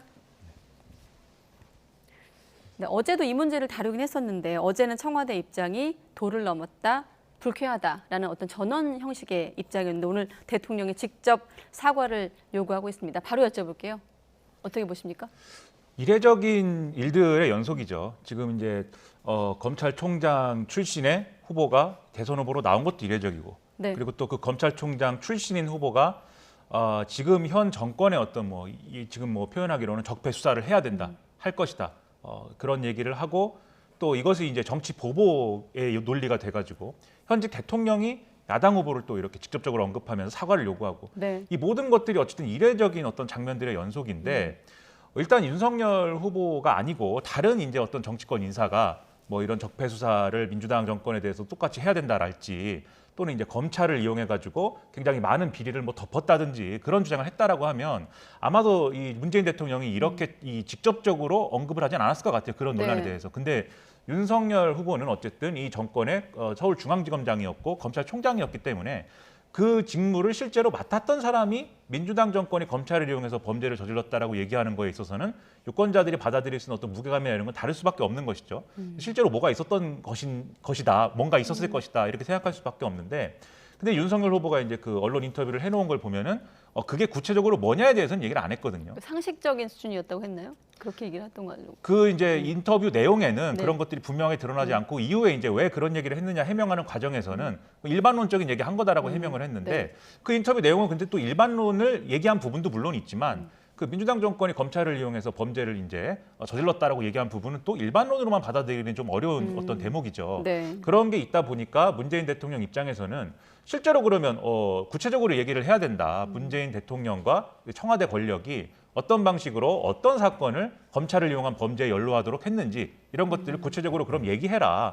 그게 아니면 윤석열 후보가 검찰총장이거나 서울중앙지검장 시절에 그러한 의혹이 있는 거를 덮었다는 얘기를 지금 하는 거 아니냐 이렇게 이제 반응할 수밖에 없는 그런 상황이긴 한데 이게 결국은 이제 어쨌든 청와대의 정치 개입이라든가 또는 정치 보복이라든가 이런 것들로 불똥이 계속 튈 수밖에 없는 거여가지고 이 장면 자체가 상당히 좀 우려스러운 그런 어떤 장면들로 이어지고 있는 상황입니다. 우려스럽고 또 지금 평론가님께서 이례적이라는 단어를 거듭해서 쓰고 있는데 뭐 연일 대담 통해서 이례적이다, 유례 없다 이런 표현 많이 쓰고 있거든요. 자, 이례적인 문재인 대통령의 높은 수의 표현 청와대 수석 얘기를 한번 들어보고 나서 또 평론가님 의견 듣도록 하겠습니다. 검찰총장 재직 때에는 이 정부의 적폐를 있는데도 못 본 척 했다는 말인가? 아니면 없는 적폐를 기획사정으로 만들어내겠다는 것인가 대답해야 한다. 그리고 현 정부를 근거 없이 적폐 수사의 대상, 불법으로 몬 것에 대해 강력한 분노를 표하며 사과를 요구한다. 네, 일단은 강력한 분노라고 요약이 됩니다만 그런 표현이 나오기까지 어떤 논리를 보면 검찰총장 재직 때는 적폐를 못 본 척했나라는 질문이 들어있고 또 기획사정으로 적폐를 만들 것인가 여기에 대한 답을 해라 이런 내용도 있거든요. 그러니까 집권 5년을 좀 부정당하는 차원이기 때문에 이런 대응이 나오는 거 아니겠습니까? 네, 이 언급은 청와대 저는 입장에서. 그 과거에 한때 했었던 문재인 대통령의 발언이 있죠. 윤석열 총장은 문재인 정부의 검찰총장이다. 라고 하는 발언의 연장이라고 볼 수 있겠고 특히 뭐 서울중앙지검장 시절에는 정권과의 관계가 굉장히 평탄한 오히려 당시 야당 입장에서 봤을 때는 한편으로 보이는 그런 관계였었습니다. 어떻게 보면은 저는 좀 기강 잡기의 성격도 어느 정도는 있는 것이다. 어쨌든 본인도 문재인 정부의 검사였고 간부였다는 걸 잊지 말아라 라고 하는 그런 엄포에 가까운 그런 얘기였던 것 같고요. 그리고 이제 그러니까 윤석열 후보를 향해서요? 그렇죠. 그런 것들이 분명히 있고 사실 현직 대통령하고 야당 대선 주자하고 부딪히는 사례는 거의 없습니다. 한국 같은 경우는 예를 들어서 미국은 대통령 중임제니까 대통령이 대선 후보를 겸하기도 하죠. 그런 경우는 좀 대등한 선거 국면에 국한에서는 아마 대등한 관계가 형성이 되고 의원 내각제 국가 같은 경우는 뭐 총리 수상이 야당으로 내려갔다가도 다시 올라갈 수도 있는 뭐 그런 관계이기 때문에 일상적으로도 의회에서 총리하고 야당 대표하고 맞대결을 펼치는 이런 장면들이 연출이 되는데 한국은 5년 단임제입니다. 그래서 우열이 어느 정도 있을 수밖에 없고 양쪽이 그걸 다 감안해서 한쪽에서는 아량을 한쪽에서는 예우를 하는 이런 문화가 있었던 거거든요. 이것이 이번 대선에서 비록 1회, 아직까지는 1회라고 볼 수 있겠지만 정면으로 깨지는 그 풍경을 우리가 목도하고 있다라고 하는 거고 이제 좀 공교로운 것이 이번 대선에 나타나는 수치들이 있어요. 수치들이 있는데 정권 교체 여론 50%가 넘는 여론이 나타나고 있죠. 근데 묘한 것은 윤석열 후보의 지지율은 거기에 티나게 못 미치고 있다라고 하는 거고 근데 그럼에도 또 이재명 후보는 문재인 대통령의 지지율, 네. 국정 수행 긍정 평가율을 넘지 못하고 있어요. 미치고 있죠. 그 묘한 지대 어딘가에 문재인 대통령이 서 있고 이게 현재까지는 이재명 대 윤석열의 대결로 온 건데 가상 대결과 비슷한 거긴 하지만 문재인 대 윤석열이라면 또 어떤 것인가? 예, 이런 것들이 또 보여지는 거고 저는 묘하게 이것이 어떻게 보면 문 대통령의 위상 과시가 비단 윤석열 후보뿐만 아니라 이재명 후보에게도 어느 정도 끼치고 있다. 예, 대통령의 지지율이 더 높은 상황에서 네. 예, 결국에 아직까지 법여권의 핵심은 그리고 주인공은 문재인 대통령이다라고 하는 것을 청와대가 지금 보여주고 있는 것 같습니다. 네, 앞서 평론가님께서 이런 표현을 썼습니다. 묘한 지대 어디쯤을 문재인 대통령이 바라보고 있다라고 하셨는데 이 사안이 지금 주목되는 거는 말씀하신 대로 정권 교체와 정권 재창출의 어떤 구도 속에서 여러 가지 어떤 틀, 프레임이 가능하거든요. 뭐 이를테면 선거 개입 때 반론권, 또 친문 지지층 결집 때 반문 정서 지지층 이렇게 나눠볼 수 있는데 일단 앞서 말씀하신 묘한 지대 어디쯤, 그러니까 친노 친문이지만 친명은 아니었던 이런 지지세를 좀 움직일 수 있는 계기가 될 수 있을까요? 문재인 대통령의 이런 강력한 어떤 발언을 통해서? 근데 이제 말씀하신 그 영역 분명히 민주당 지지층이고 문재인 대통령 지지층인데 지금 이재명 후보를 지지하지 않는 네. 그런 이제 유권자층이 어느 정도나 될 것이냐. 분명히 이제 언론에 많이 보도가 되고 또 인터넷에서의 활동이나 이런 것들이 이제 눈에 띄기는 하는데 네. 실제 여론조사상에 그게 얼마나 잡히는 거냐. 이건 좀 이견이 있을 것 같아요. 그래서 이게 이 포션이 그렇게 크지는 않다고 저는 이제 보는데 네. 그래서 이런 효과라기보다는 지금 만약에 이 부분이 문재인 대통령의 이러한 이제 언급과 행보가 이런 정치적인 고려가 있다면 대통령도 이제 정치적인 행위를 하는 이제 이 직책이니까 정치적인 고려가 있을 수가 있겠죠. 그런 정치적 고려가 있다면 어떤 것이냐, 선거와 연관돼서 어떤 효과를 노리는 것이냐를 생각해 보면 네. 이게 보통은 이 현직 대통령이 지금 미래 권력이 있고 현재 권력이 있을 때 미래 권력을 창출해야 되는 이런 상황에서 현직 대통령이 나서는 그림이 미래 권력을 지향하는 사람 입장에서는 그다지 반갑지 않습니다. 특히 정권 교체 여론이 이렇게 강력하게 조성되어 있는 상황에서는 네. 이게 지금 당장 뭐 이 문재인 대통령의 국정수행 지지율이 40%대를 이제 오르락내리락하는 그런 수준이라 할지라도 만약에 그런 질문은 문재인 대통령이 이번 선거에 다시 나온다면 지지하겠느냐 이렇게 물었을 때 그게 얼마나 나올 거냐고는 또 다른 거거든요. 그게. 그래서 만약에 이재명 후보가 단독 플레이를 해서 지금의 이제 문재인 대통령이 가지고 있는 어떤 그러한 문재인 대통령이 이러한 행보를 하는 거에 의한 정치적인 긍정적인 효과 이상의 그러한 성과를 거둘 수 있다고 하면은 정치적인 판단에서는 대통령의 이러한 스탠스가 이재명 후보에게는 부담이 될 겁니다. 근데 지금 상황은 이재명 후보가 최근에 악재가 굉장히 많았고 네. 또 이재명 후보가 본인이 어떤 리더십을 지금 갖고 있다는 것인지 그리고 그 리더십을 어떻게 통치에 반영하겠다는 것인지 국정 운영을 앞으로 어떻게 하겠다는 것인지에 대해서 유권자들에게 마음에 와닿는 방식으로 지금 청사진을 보여주지 못하고 있는 측면이 분명히 있어요. 그러다 보니까 이재명 후보가 단독으로 플레이를 해갖고 승부를 보는 것보다 오히려 문재인 대통령이 나서가지고 이러한 상황을 조성하는 것이 오히려 선거에서는 유리할 수 있다. 이런 판단을 했을 수도 있는 것이죠. 그리고 그러한 판단을 했을 것이다 라고 얘기를 할 때 그럴 수도 있겠다. 이렇게 생각할 수 있는 정도의 조건이 지금 조성이 돼 있는 건 사실이거든요. 그래서 그런 부분들은 이제 볼 필요가 있겠는데 다만 이제 이런 목적으로만 이 대통령의 발언이 나온 것이냐 이건 또 별개로 따져봐야 될 것들이 있다고 생각을 합니다. 이 대통령 입장에서는 그러니까 순수하게 대통령의 관점에서만 보면 네. 윤석열 후보의 어쨌든 임기를 보장하려고 한 측면은 있어요. 그게 이전에 이제 이 추미애 장관하고의 갈등 구도에서 징계 청구가 되고 그리고 여러 가지로 이제 검찰총장이 된 이후에 조국 전 장관 수사 이후에 여러 가지 인사권을 활용해가지고 이 이른바 이제 언론이 얘기하는 식물총장을 만들어가는 그러한 과정은 있었습니다만. 네. 마지막에 그 징계 청구 과정에서 문재인 대통령이 그 상황을 직접 정리할 필요가 있었음에도 불구하고 마지막까지 이제 윤석열 총장에 대한 그런 어떤 접근이나 이런 것들을 본인 입장에서는 굉장히 이제 저강도로 했던 거잖아요. 그걸 통해서 윤석열 총장이 임기를 지켜주기를 사실 이제 신년 기자회견에서도 밝혔던 것에 가까운 건데 네. 윤석열 총장이 그 당시에 그러한 기대를 사실 저버리고 그만두고 나가서 대선 후보 지금 출마한 상황이란 말이죠. 이것만 봐도 문재인 대통령 입장에서는 인간적인 그리고 어떤 부분에서 정무적인 어떤 배신감이나 이런 것들이 있을 수가 있겠지만 그동안 논란이 있었으니까 이걸 또 노골적으로 또 표현하는 것도 이제 어려웠을 거고 그런 난감함들이 있었을 것 같습니다. 그런데 마침 윤석열 후보가 이 적폐수사 언급을 했기 때문에 그동안 쌓여온 이런 것들을 이번에 다 표현할 수 있는 어떤 기회가 지금 되고 있는 거죠. 그런 것까지 고려를 하면 정치적인 판단 없다고 얘기하기는 어렵지만 또 그것만으로 이런 발언이 나왔을 것이냐에 대해서는 한번 생각해 볼 필요가 있다고 봅니다. 그러니까 대선 구도 속에서 어떤 발언의 의미 그리고 대통령 개인의 어떤 발언의 목적 두 가지를 좀 나눠서 말씀하셨는데 자 윤석열 후보 또 이재명 후보의 또 발언도 한번 들어보고 김수민 평론가님께 또 질문 드리도록 하겠습니다. 저 역시도 권력형 그 비리와 부패에 대해서는 늘 법과 원칙 그리고 공정한 시스템에 의해서 처리되어야 한다는 말씀을 드려왔고, 그거는 제가 검찰에 재직할 때나 정치를 시작하고 오늘에 이르기까지 전혀 변화가 없는 것입니다. 우리가 통합을 통해서 미래로 나아가야 하는데 보복 또는 증오, 갈등, 분열이 우리 사회를 정말 위험에 빠뜨릴 수 있다는 생각이 듭니다. 보복이 아니라 통합의 길로 가시기를 참으로 진심으로 권유드립니다. 네, 일단 대통령이 강력한 분노란 표현과 함께 사과를 요구했기 때문에 윤석열 후보 입장이 궁금한데 더 주목이 되는데 성역 없는 사정, 문재인 대통령과 같은 생각이다라는 입장과 함께 본인 사전에 정치 보복이란 단어가 없다라고 밝히고 있는데 앞에 던졌던 화두의 어떤 발언과 좀 붙여서 생각하면 어떻게 해석을 해야 되는 겁니까?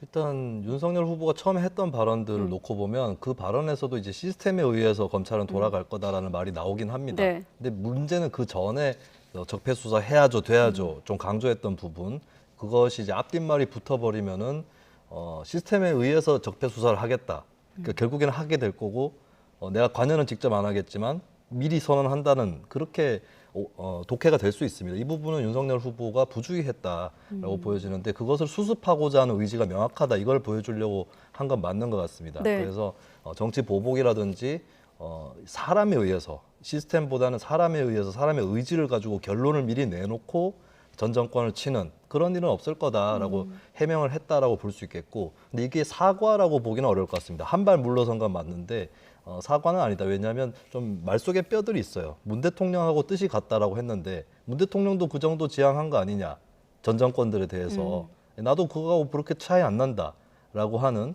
그런 좀 언중유골이 느껴지는 그런 부분들도 분명히 있는 것 같습니다. 그리고 네. 방금 전에 윤석열 후보하고 이재명 후보하고 같이 언급되는 것이 이제 자료 화면으로 나갔었는데 네. 이 나온 김에 좀 말씀을 드려보면 정치인의 타입들, 유형들을 이제 다양한 기준을 통해서 분류를 할 수 있잖아요. 예. 근데 묘한 것은 윤석열 후보나 이재명 후보나 심지어 문재인 대통령이나 그리고 과거에 김영삼 전 대통령까지 합쳐서 적폐청산주의 노선을 걷는 정치인에 가까워요. 묘하게도. 네, 이게 정치인들의 좀 타입들이 다릅니다. 예를 들면 방금 거론했던 분들은 적폐청산주의라고 할 수 있다면 뭐 김대중 전 대통령이나 뭐 현직 대선 주자로 보면 뭐 안철수 후보라든지 또 민주당 이낙연 전 대표라든지 이쪽은 좀 통합형 예, 그런 쪽에 가깝고, 그리고 시스템 개혁형이 또 있습니다. 노무현 네. 전 대통령, 뭐 심상정 후보, 뭐 유승민 전 의원 이 정도가 해당될 것 같은데, 이런 좀 정치인의 유형들이 이렇게 좌우를 떠나서 나눠보면 묘하게도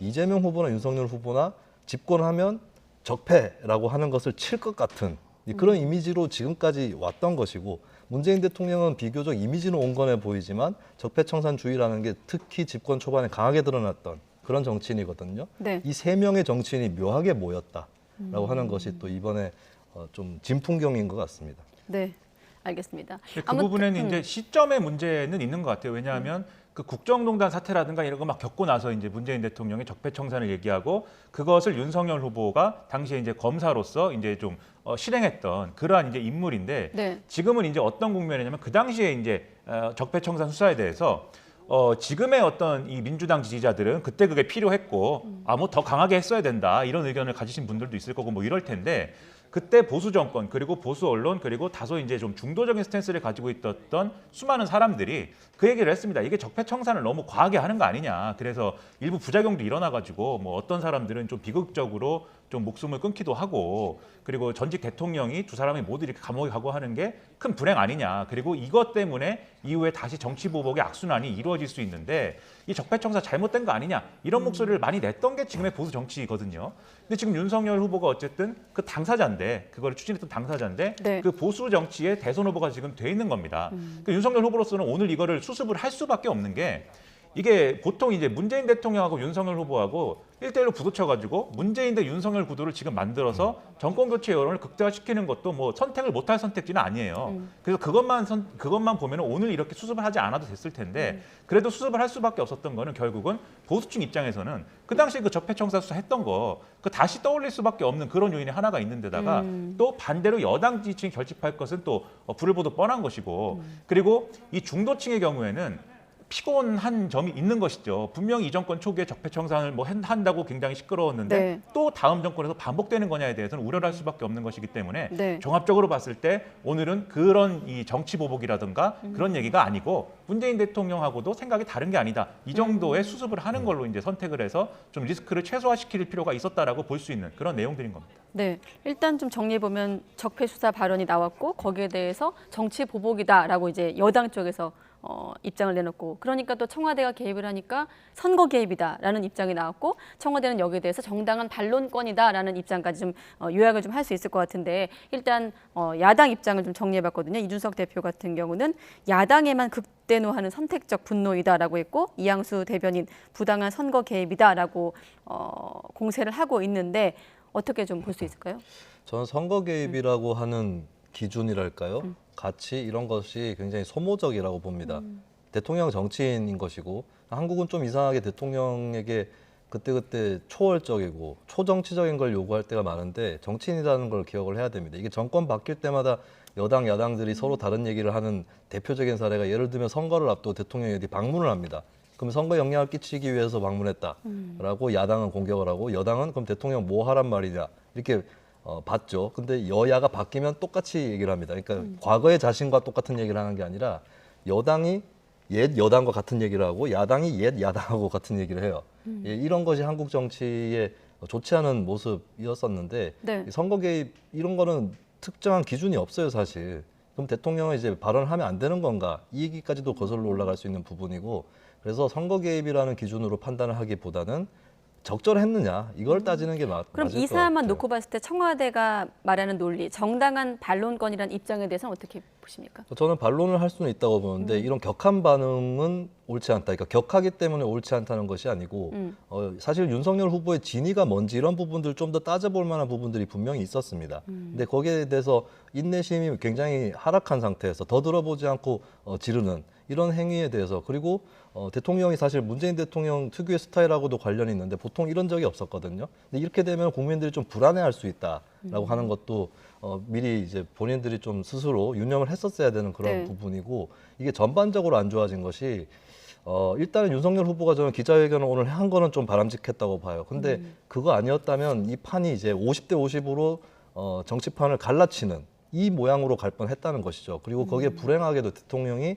주도해버리는 모양새가 될 뻔했다. 그래서 저는 청와대도 빨리 좀 수습을 하는 태도가 필요할 것이다라고 봅니다. 이런 태도는 이제 반론이 있으면 저는 깔끔하게 그리고 드라이하게 쿨하게 하는 것 이런 것이 가장 바람직한 태도인 것인데 마치 뭔가 비상사태가 터진 것처럼 들떠있는 이런 태도는 내용도 내용이겠지만은 태도 자체가 대통령답지 않다, 청와대답지 않다 이 말씀 좀 드립니다. 일단 공식적으로는 사과를 요구하고 있는 상황이거든요. 윤석열 후보가 사과를 안 한다면 청와대는 입장을 좀 어떻게 정리해 나가야 될까요? 근데 저는 윤석열 후보가 정치 보복하지 않는다라고 얘기를 했고 본인이 어떤 검찰 권력을 움직여서 전 정권을 마음먹고 칠 거다. 이건 아니다라는 해명을 한 셈이긴 합니다. 네. 저는 윤석열 후보의 발언이나 메시지 전략이나 이런 것들이 적절치 않은 부분이 분명히 있었지만 그것은 현 대선 주자로서 정치인으로서 책임지면 될 부분이고 청와대로서는 윤석열 후보한테 들을 만한 해명은 어느 정도 들은 게 아닌가 그렇게 보여지고 이쯤에서 이제 어느 정도 좀 봉합을 하고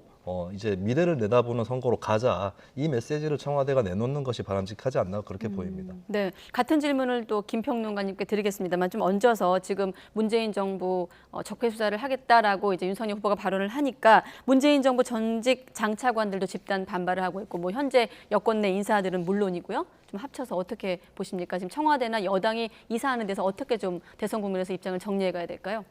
일단 이 대통령이 직접 입장을 밝힌 것에 대해서는 네.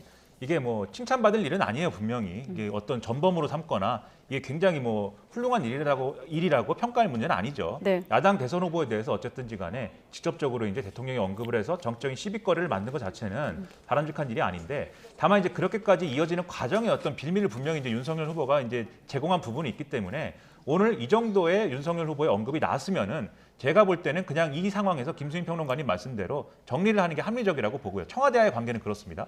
그리고 애초에 이제 문재인 대통령이 직접 얘기를 하지 않더라도 청와대에 이제 여러 가지 라인을 통해서 네. 불만을 제기하고 이제 소명할 것을 요구하고 이랬어도 되는 건데, 굳이 이제 대통령이 직접 나선 거에 대해서는 여러모로 야당도 그렇고 국민들도 그렇고 일부에서는 뭐 의심을 할 수도 있어요. 선거 개입하려는 의도 있는 거 아니냐, 정적인 여러 가지 의도 있는 거 아니냐, 그런 것이 있기 때문에 별로 서로에게 이제 좋은 영향은 없는 것 같고요.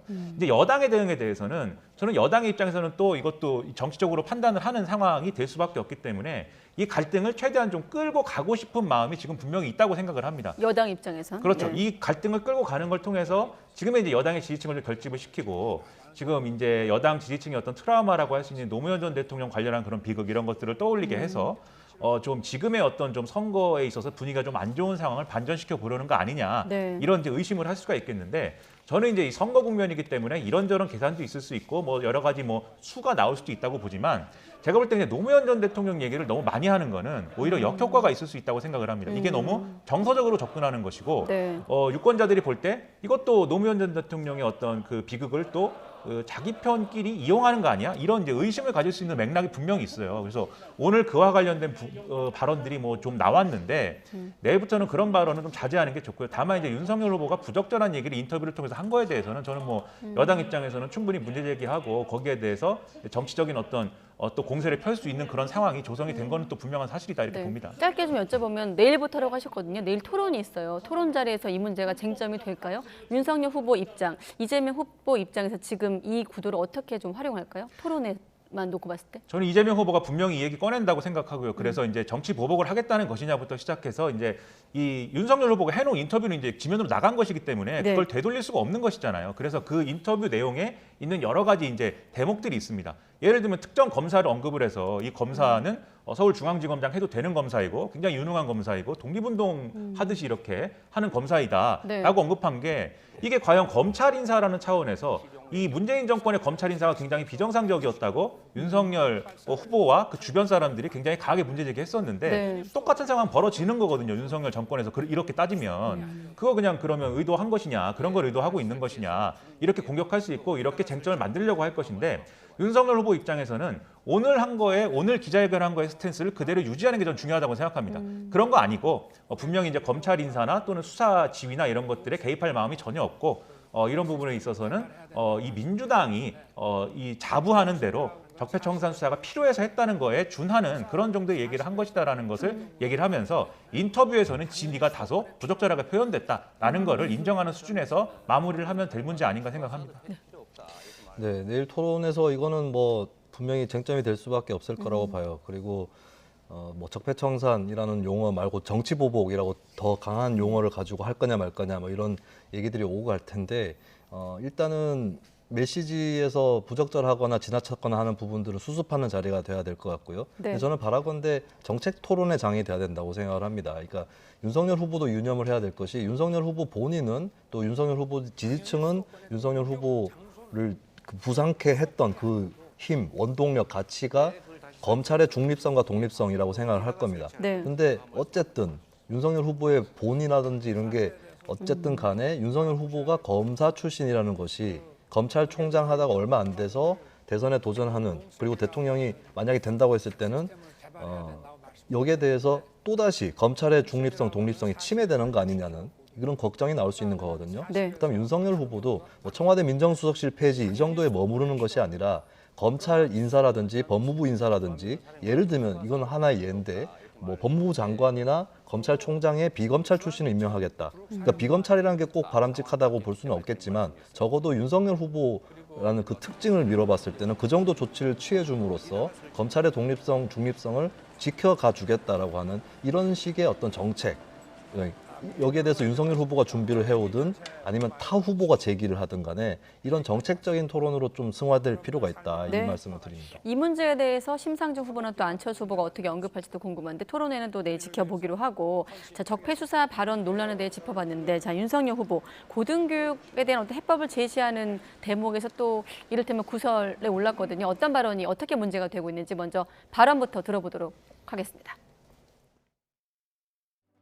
중학교까지는 정규 교과 과정 똑같이 배우는 시간을 좀 줄이고 좀 다양한 거를 배울 수 있게 해주고 고등학교 갈 때는 아예 학교들을 좀 나눠야 될 것 같아. 기술고등학교, 예술고등학교, 과학고등학교, 고등학교부터는 좀 나눠야 될 것 같아요. 방금 지나간 그 발언, 기술, 예술, 과학고로 나눠야 된다. 이미 그렇게 돼 있는 거 아니냐라는 이제 비판을 받고 있는 건데 사실 지금 이 발언은 지난번 토론에서 나왔던 뭐 청약 발언이라든지 리백인가요? 알리백인가요? 그런 발언들도 좀 떠오르고 내일 또 토론회도 앞두고 있는데 좀 그런 차원에서 봐야 될까요? 어떻게 보십니까? 그러니까 이 발언의 진위가 뭐냐? 지금 말씀하신 대로 지금 과거랑 예고가 있고 뭐 마스터고 이런 것도 과거에 있었는데 이런 거를 몰라서 이제 하는 얘기냐? 근데 모를 수는 없겠죠. 왜냐하면 당장 이준석 대표도 과거 출신입니다. 이 얘기를 이준석 대표가 보고 상당히 서운했을 것 같아요. 그래도 과거 나왔는데 당 대표가 이제 와서 과거를 다시 만들자는 얘기를 한 것으로 받아들인다라면은 굉장히 이제 우스운 얘기가 되는데 일단 국민의힘 쪽하고 윤석열 후보 측에서는 이게 몰라서 그렇게 얘기한 게 아니고 그러니까 다양성을 좀 살리자 이런 의미였다. 그렇죠. 이렇게 설명하고 좀 더 있어요. 명실상부하게 네. 하자는 얘기다 이렇게 설명을 하고 있는데 지금도 영상을 보셨듯이 근데 그런 취지로 볼 수 없거든요. 나누자는 얘기입니다. 그냥 말 그대로. 그래서 제 생각에는 다소 이제 윤석열 후보가 이제 그런 이제 공부를 가르치는 그러한 입장에서 얘기를 하다 보니까 뭔가 다양성을 이제 뭐 갖춰야 되는 그러한 여러 가지 교육 체제가 필요하다는 것을 예를 들어야겠는데 그 얘가 좀 생각이 안 났던 게 아닌가 이런 생각이 좀 들고요. 그래서 이런 것들이 사실 국민들이 볼 때는 뭐 윤석열 후보로서는 말실수일 수 있고 여러 가지 좀 혼동이 와서 그런 거일 수 있겠지만 국민들이 볼 때는 여전히 국민의 실제 삶에는 별로 관심이 없는 것 같다. 평생 검사만 해서 이 나쁜 사람들 잡는 그런 직업이었기 때문에 실제로 뭐를 고민하고 이 아이를 교육을 잘 시켜갖고 어떤 고등학교에 어떻게 보낼 것이냐, 특목고에 어떻게 보낼 것이냐에 대해서 열심히 이렇게 고민하고 생각하는 그러한 뭐 이런 중산층 이 학부모들의 그런 마음 모르는 거 아니냐 이런 반응으로 이어질 수가 있는 거거든요. 그래서 이런 것들에 대해서는 왜 얘기를 그렇게 했는지를 그 다양성을 살리자는 취지였습니다. 이렇게 얘기하지 말고 그 상황에서 현장에서 왜 그런 말이 밖으로 나왔는지에 대해서 윤석열 후보가 진솔하게 얘기를 해줘야 될 것 같아요. 그래야 이해가 되는 것이지 지금의 해명으로는 이해가 되지 않습니다. 앞서 그 공보단 입장에서도 후보의 평소 소신이라고 했거든요. 소신이 그렇다면 말씀하신 대로 어떤 화법이나 표현의 문제일까요? 어떻게 보십니까, 평론가님은? 우리가 길 가다가 표지판만 봐도 과학고등학교, 예술고등학교 이런 표지판들은 얼마든지 볼 수 있는 거고 그리고 뭐 하나의 상황을 가정해 보면 윤석열 검찰총장이 이제 검사 간부를 하면 좀 부하 직원들이 있을 거 아닙니까? 하급자들이. 네. 근데 그 중에는 자녀가 뭐 과거에 다닌다거나 이런 경우도 충분히 있을 수 있거든요. 그래서 그게 있는 줄 몰랐다라고 보기는 어려울 것 같습니다. 너무 악의적인 것 같은데 아마도 이제 일반 고등학교로 돼 있는 그 영역까지도 다 이렇게 좀 나눠놓을 필요가 있다. 이런 취지의 발언이었던 것 같아요. 근데 이게 왜 문제가 됐을까 제가 곰곰이 보니까 윤석열 후보의 비언어적 표현이 있습니다. 비언어적 표현. 네, 그러니까 말로 하는 거 말고 표정이라든지 전체적인 애티튜드, 태도, 자세를 보면 그러니까 과학고 뭐 예술고 이런 것 우리가 다 아는 거잖아요. 근데 마치 신개념을 설명하듯이 설명하는 게 있어요. 지난번에 앱으로 구직하는 시대 뭐 이런 그거는 조금 다른 저는 그건 실제로 좀 윤석열 후보가 잘 인지를 못하고 있었을 가능성도 있다고 보는데 근데 이 경우는 너무나 초보적인 건데 사실은 모두가 아는 개념인데 좀 신개념처럼 설명하는 듯한 이거는 윤석열 후보가 뭘 잘못했다고 보기는 어렵겠지만 좀 오해를 심어줄 수 있는 그런 표정이라든지 이런 것들이 좀 더 문제가 된 게 아닌가 싶고 그리고 이런 경우에 또 해명이나 대응 이런 것들도 관건이 되는데 처음에 이제 모 관계자 입을 통해서 나온 얘기는 그거 다 있는 거 아는데 예고 과거 있는 거 아는데 제 기능을 못했다라는 뜻이다. 근데 그거 치고는 또 다른 것 같거든요. 그래서 이것도 해명이 제대로 되지 못했다. 그러니까 일반 고등학교도 마저 나눌 필요가 있다. 이렇게 딱 해명이 돼야 되는데 아마 관계자들도 금방 어떻게 대응해야 될지 잘 몰랐던 것 같아요. 이런 부분에 대해서 글쎄요 이거는 윤석열 후보의 어떤 습관, 뭐 악의 없는 습관에서 비롯된 것일 수도 있기 때문에 이걸 고쳐야 된다 말아야 된다 이렇게 말씀드리긴 좀 어려울 것 같은데 아마 그런 것들이 좀 요인들이 어우러져서 이 사람들에게 오해 이런 것들을 좀 심어주지 않았나 그렇게 보여져요. 좀 고쳐야 된다고 생각을 합니다. 이게 단순한 문장이거든요. 한 문장입니다. 근데 이 문장을 말한 사람 그리고 말한 사람에게 그 말에 대해서 해명해 주는 사람 그리고 여기 앉아가지고 그 말을 해설하고 있는 사람의 해석과 설명이 다 다른 거잖아요. 지금. 만약에 윤석열 후보가 대통령이 돼가지고 특정한 어떤 발언을 했는데 이렇게 언론이 해석하는 거, 청와대가 설명하는 거, 여당이 이렇다라고 설명하는 게 다 다르면 얼마나 혼란스럽겠습니까? 그래서 정치 초보인 윤석열 후보가 다소 혼란을 겪고 있는 측면은 있겠지만 빨리 이런 것들을 좀 여러 가지로 좀 극복하지 않으면 유권자들 입장에서는 걱정을 더 할 수밖에 없기 때문에 이런 것들을 좀 고쳐야 되지 않을까 생각합니다. 네, 알겠습니다. 또 서둘러 가야 되겠네요. 자, 이번엔 배우자 논란으로 넘어갈 텐데 이재명 후보의 부인 김혜경 씨가 이제 직접 사과를 했습니다만 논란이 좀 사그러들지 않고 있습니다. 관련 발언을 좀 듣고 나서 짧게 언급하도록 하겠습니다. 근데 이제 이 지금 지자체장 같은 경우 내가 지자체장 뭐들한테 물어봤어요. 그랬더니 아니 지사 부인이 시장에 장 보러 가는 저 보았어요? 그러니까 그럼 아마 기사가 나올 거예요. 네? 잠깐. 지사 부인이 제가 지사 부인님들을 잘 몰라서 그렇긴 한데 지사 부인들은 장 보러 안 가세요? 집사 비슷한 사람이 공관에 대개 있다 이게 다라고는 얘기하면 또 제가 또 허위사실 아닌 사람이 뭐라고 할지 모르니까 대부분이 그렇다고 봐야죠. 도대체 무엇을 사과하는 것인지 왜 사과하는 것인지조차 알 수 없는 그야말로 무늬만 사과였습니다. 사과한다고 했더니 진짜 사과하는 줄 알더라며 또다시 국민을 조롱한 것 같았습니다. 그러니까 김기현 원내대표는 사과에 대한 어떤 비판을 한 것이고 국민의힘 같은 경우는 지금 김혜경 방지법을 발표하면서 총공세를 하고 있는 입장이고 앞서 유인태 전 총장 같은 경우는 이제 좀 억울한 대목이 있다. 관행도 있다. 이런 설명이었거든요. 네. 유인태 전 의원 말씀은 시간 여행자 같아요. 어느 시대 때 얘기를 하고 있는 것인가. 과거에 마치 이제 관선 시장 때 막 공관도 있고 막 관사 이런 데서 거주하는 게 당연한 듯이 여겨지고 거기에 수행해서 심부름하는 사람이 고정적으로 존재하고 이 시대의 얘기를 하는 것 같습니다. 근데 2016년에 사실 2016년 이전에도 어느 정도 규범이 확립돼 있었지만 2016년에 자꾸 단체장 가족의 갑질 이런 것들이 불거지니까 행안부에서 그때 이제 농반진반으로 칠거지약이라고 불렀는데 칠대 지침 이런 거 만들어서 사적으로 심부름시키면 안 되고 또 그런 배우자라든지 이쪽을 수행하는 전담 직원 두면 안 된다 등등을 포함해서 지침이 이미 내려갔었고 그해 국정감사 때 공교롭게도 당시에 민주당의 이재정 의원이 이 지침에 제재 조항이 약해가지고 처벌을 제대로 못한다 이런 문제제기까지 했었어요.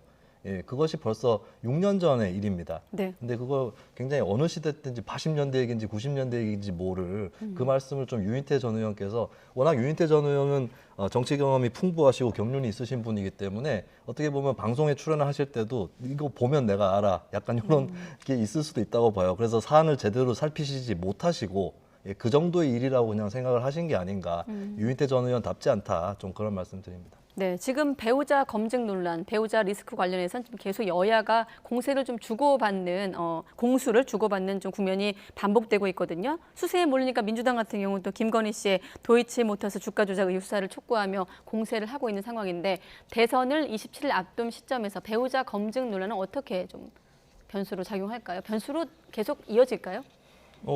변수로 이어질 수밖에 없는 상황이죠. 지금 김혜경 씨 문제도 그렇고 김건희 씨 문제도 그렇고 지금 자꾸 이게 계속 얘기가 길어지는 이유가 뭐냐면 해명을 했는데 그 해명과 맞지 않는 부분들이 계속 나와서 그런 겁니다. 김혜경 씨 얘기도 그런 거죠. 사실 김혜경 씨 처음에는 이재명 후보 측이 가짜 뉴스라 그랬고 그 다음에 또 여러 가지 정황들이 나오니까는 계속 상시적으로 조력을 받은 것은 아니고 또 직접적으로 이제 시킨 일은 없다라고 얘기했는데 지금 계속 추가로 보도가 나오는 걸 보면 꼭 그렇게 볼 일인가 이게 의문인 거잖아요. 그게 만약에 유인태 전 의원 발언대로 일반화돼 있는 관행이 아직도 남아 있다고 하면은 그거 전수조사해가지고 그거 다 이 사법 처리를 하는 방향으로 가야죠. 그러면. 근데 이제 그렇게 할 일인가도 이제 의문인데다가 저는 유인태 전 의원은 사실은 좀 총대를 맨 게 아닌가 싶은 게 지금 이제 김혜경 씨 논란이 이렇게 계속 수습이 안 되고 논란이 계속 붙어가지고 이제 나오는 부분으로 가다 보니까 여당 지지자들, 이재명 후보 지지자들이 상당히 사기가 지금 죽어 있는 상황이에요. 지금 여러모로 위기감이 커져 있는 상황인데 그렇게 되면 이제 여당 지지자들의 응징력이라든가 이런 것들이 이완되기 때문에 자기 방어 논리가 있어야 되거든요. 그러다 보니까 일부 그건 것들이 부적절한 해명이라든지 유인태 전 의원 같은 발언이라든지 이런 것들을 표출되고 있는 측면이 있는데 이게 이 지지층을 결집시키는 수단은 될 수 있겠지만 그렇지 않은 중도층을 겨냥한 어떤 그러한 이제 이 전략에 있어서는 오히려 이게 독이 될 수 있는 것이고 독이 되고 있기 때문에 네. 이제 이런 대응은 이제 그만할 때가 됐다라고 보고요. 김건희 씨 마찬가지입니다. 지금 KBS 보도에 의하면은 네. 도이치모터 사건에 대해서 이 계좌 내역을 공개를 이제 국민의힘 경선 과정에서 했는데 그 공개한 내역 이외에도 이 주가 조작에 활용된 듯한 이 내역이 있는 그러한 것들이 추가로 다 밝혀져 있는 것이고 그리고 그 전에 일부 보도에 의하면은 김건희 씨가 뭐 이거 손해만 보고 이제 털었다고 했는데 그런 것도 아니다 이런 보도들이 같이 나와 있는 거잖아요. 여기에 대해서 성의 있는 해명 지금도 안 하고 있거든요. 그런 걸 볼 때 해명을 해도 잘못되고 잘못된 것에 대해서 또 해명을 더 안 하고 질질 끌기 때문에 배우자 변수는 아마 끝까지 남아가지고 이 후보들의 골치를 좀 썩일 것이다 이렇게 생각이 됩니다. 네, 제가 좀 건너뛰어서 설명하려고 했는데 평론가님께서 KBS 보도 내용 소개하셨습니다. 그러니까 윤석열 후보 측이 그동안 계좌 공개하면서 해명한 내용과 좀 모순되는 부분을 다룬 내용인데 여기에 대해서 또 어떻게 해명 또 나올지 한번 지켜보기로 하고 자 여론조사 결과도 간단히 짚어보도록 하겠습니다. 오늘 적폐 수사 논란과 관련해서 청와대와 그러니까 문재인 대통령과 윤석열 후보가 좀 충돌하는 모습을 보였기 때문에 지지도를 먼저 보도록 할 텐데요. 자 문재인 대통령의 국정 운영에 대한 평가 43%를 기록하고 있습니다. 지금 보면 계속 추이가 44, 45, 43, 43, 40%대를 유지하고 있는 상황이고 자 대선 주자 지지율도 좀 보여주시죠. 이재명 후보, 윤석열 후보는 지지율이 35%를 동률을 이번엔 기록한 결과가 나왔습니다. 자, 민심의 흐름, 대선을 27일 앞둔 시점, 우리가 앞서서 적폐 수사 발언 논란 또 배우자 검증 논란을 짚어봤는데 어떻게 좀 해석할 수 있겠습니까? 뭐 대통령 긍정평가, 부정평가 그리고 대선 주자 지지율 총합을 해보면 저는 뭐 한국 정치는 누가 좋아서 찍고 이렇다기보다는 최근에 김민하 평론가께서 책도 하나 쓰셨는데 상대방이 싫어서 이쪽을 찍는 그런 정치가 굉장히 강하다고 저는 보여져요. 사실 문재인 대통령도 저는 이 그래프를 자랑스럽게 생각하면 안 된다고 봅니다. 왜냐하면 본인의 그 긍정평가율 이런 것들이 역대 대통령 치고는 높다라고 하지만 그것은 거꾸로 얘기해서 반대층을 굉장히 딱딱하고 공고하게 만들어주면서 만든 그러니까 이분법적인 지형에서 이 그래프가 생겨난 것이거든요. 예. 그러면 어떻게 보면 이게 문재인 대통령이 진짜 잘했다라고 생각해서 뭐 43% 이렇게 나오는 것이 아니라 국민의힘만큼은 못 찍겠다라고 하는 여론으로 다르게 번역될 수 있는 겁니다. 여기에 대해서는 마찬가지로 국민의힘과 이런 야권 세력들도 부끄럽게 생각해야 될 일이에요.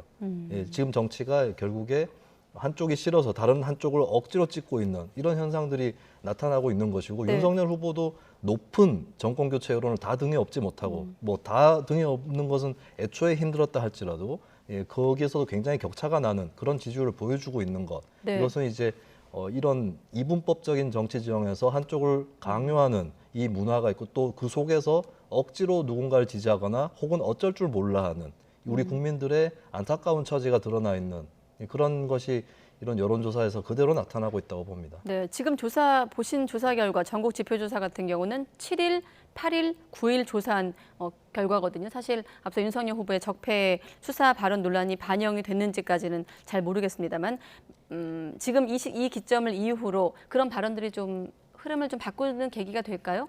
어떻게 보십니까? 변수가 될까요? 어떻게 보십니까? 윤석열 후보의 발언만 놓고 이제 그 발언만 반영되기는 어려울 것 같고요. 이 발언에 대한 해명, 수습 그리고 내일 토론에서 이 발언이 어떻게 다뤄지는지까지 종합적으로 유권자들이 보고 판단할 것이고 그래서 이제 오늘 윤석열 후보에 대응하고 내일 토론이 그래서 중요하다고 저는 생각을 합니다. 그래서 만약에 이걸 통해서 윤석열 후보가 진위가 그 중앙일보 인터뷰에 나온 그러한 것들이 진위가 아니고 자신의 어떤 원론적인 얘기를 한 게 맞고 그리고 혹시라도 문재인 정권에서 이 검찰의 어떤 수사라든가 이런 게 막혀 있는 부분이 있다면 그건 수사해야 되지 않겠는가라는 당위를 이끌어내는데 성공을 한다면 이게 윤석열 후보의 지지율이 뭐 타격이 된다거나 그렇지는 않을 거고요. 근데 그게 아니고 오히려 윤석열 후보가 여러 가지 얘기를 했는데 역시 정치 보복을 겨냥하고 있는 것 같다. 그리고 검찰 공화국이 되는 것 같다. 뭐 이런 믿음이 가는 그런 방식으로 돼버리면은 분명히 이건 지지율에 타격이 있겠죠. 그런데 지금 여론조사도 그렇고 여론조사 굉장히 제각각이기 때문에 종합적으로 볼 필요가 있겠는데 지금 여러모로 이재명 후보가 위기감을 느끼고 있고 이 위기인 상황인 것도 분명한 사실입니다. 그렇기 때문에 여기에 대한 대응을 하는 데 있어서 단지 이제 윤석열 후보의 흠을 공격하고 뭐 이런 부분을 공격하는 것도 분명히 필요하겠지만 지금 가장 절실하게 필요한 거는 여론조사상을 보면은 이재명 후보가 뭘 하고 싶어 하는 거냐, 이재명 후보가 어떤 나라를 만들고 싶어 하는 거냐를 토론에서 분명히 보여줘야 돼요. 지난번 토론에서는 그거에 좀 미비한 부분이 있었거든요. 네. 그러한 점을 분명히 보여줄 수 있는 토론이 돼야겠다고 생각을 합니다. 네, 앞서 자막에서처럼 마침 35% 여론조사가 동률을 기록한 결과를 봤기 때문에 이 시점을 기점으로 말씀하신 대로 윤석열 후보의 대응, 또 청와대의 대응, 그리고 내일 토론회까지 함께 지켜보도록 하겠습니다. 네, 오늘 두 분 말씀 잘 들었습니다. 고맙습니다.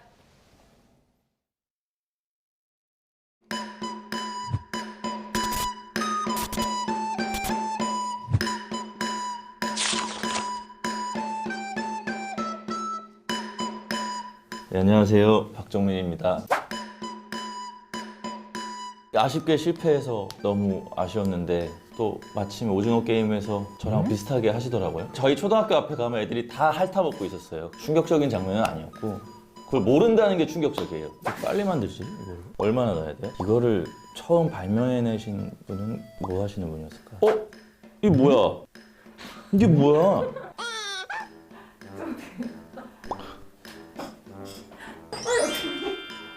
역시 모든 일에는 전문가라는 것이 있고 사람 부르는 게 가장 빠르고 정확하고 저번에는 실패했는데 올해는 꼭 성공해 볼 수 있도록 하겠습니다.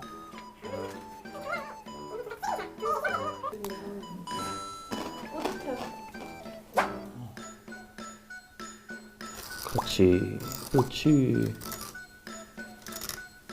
그렇지. 됐습니다. 성공.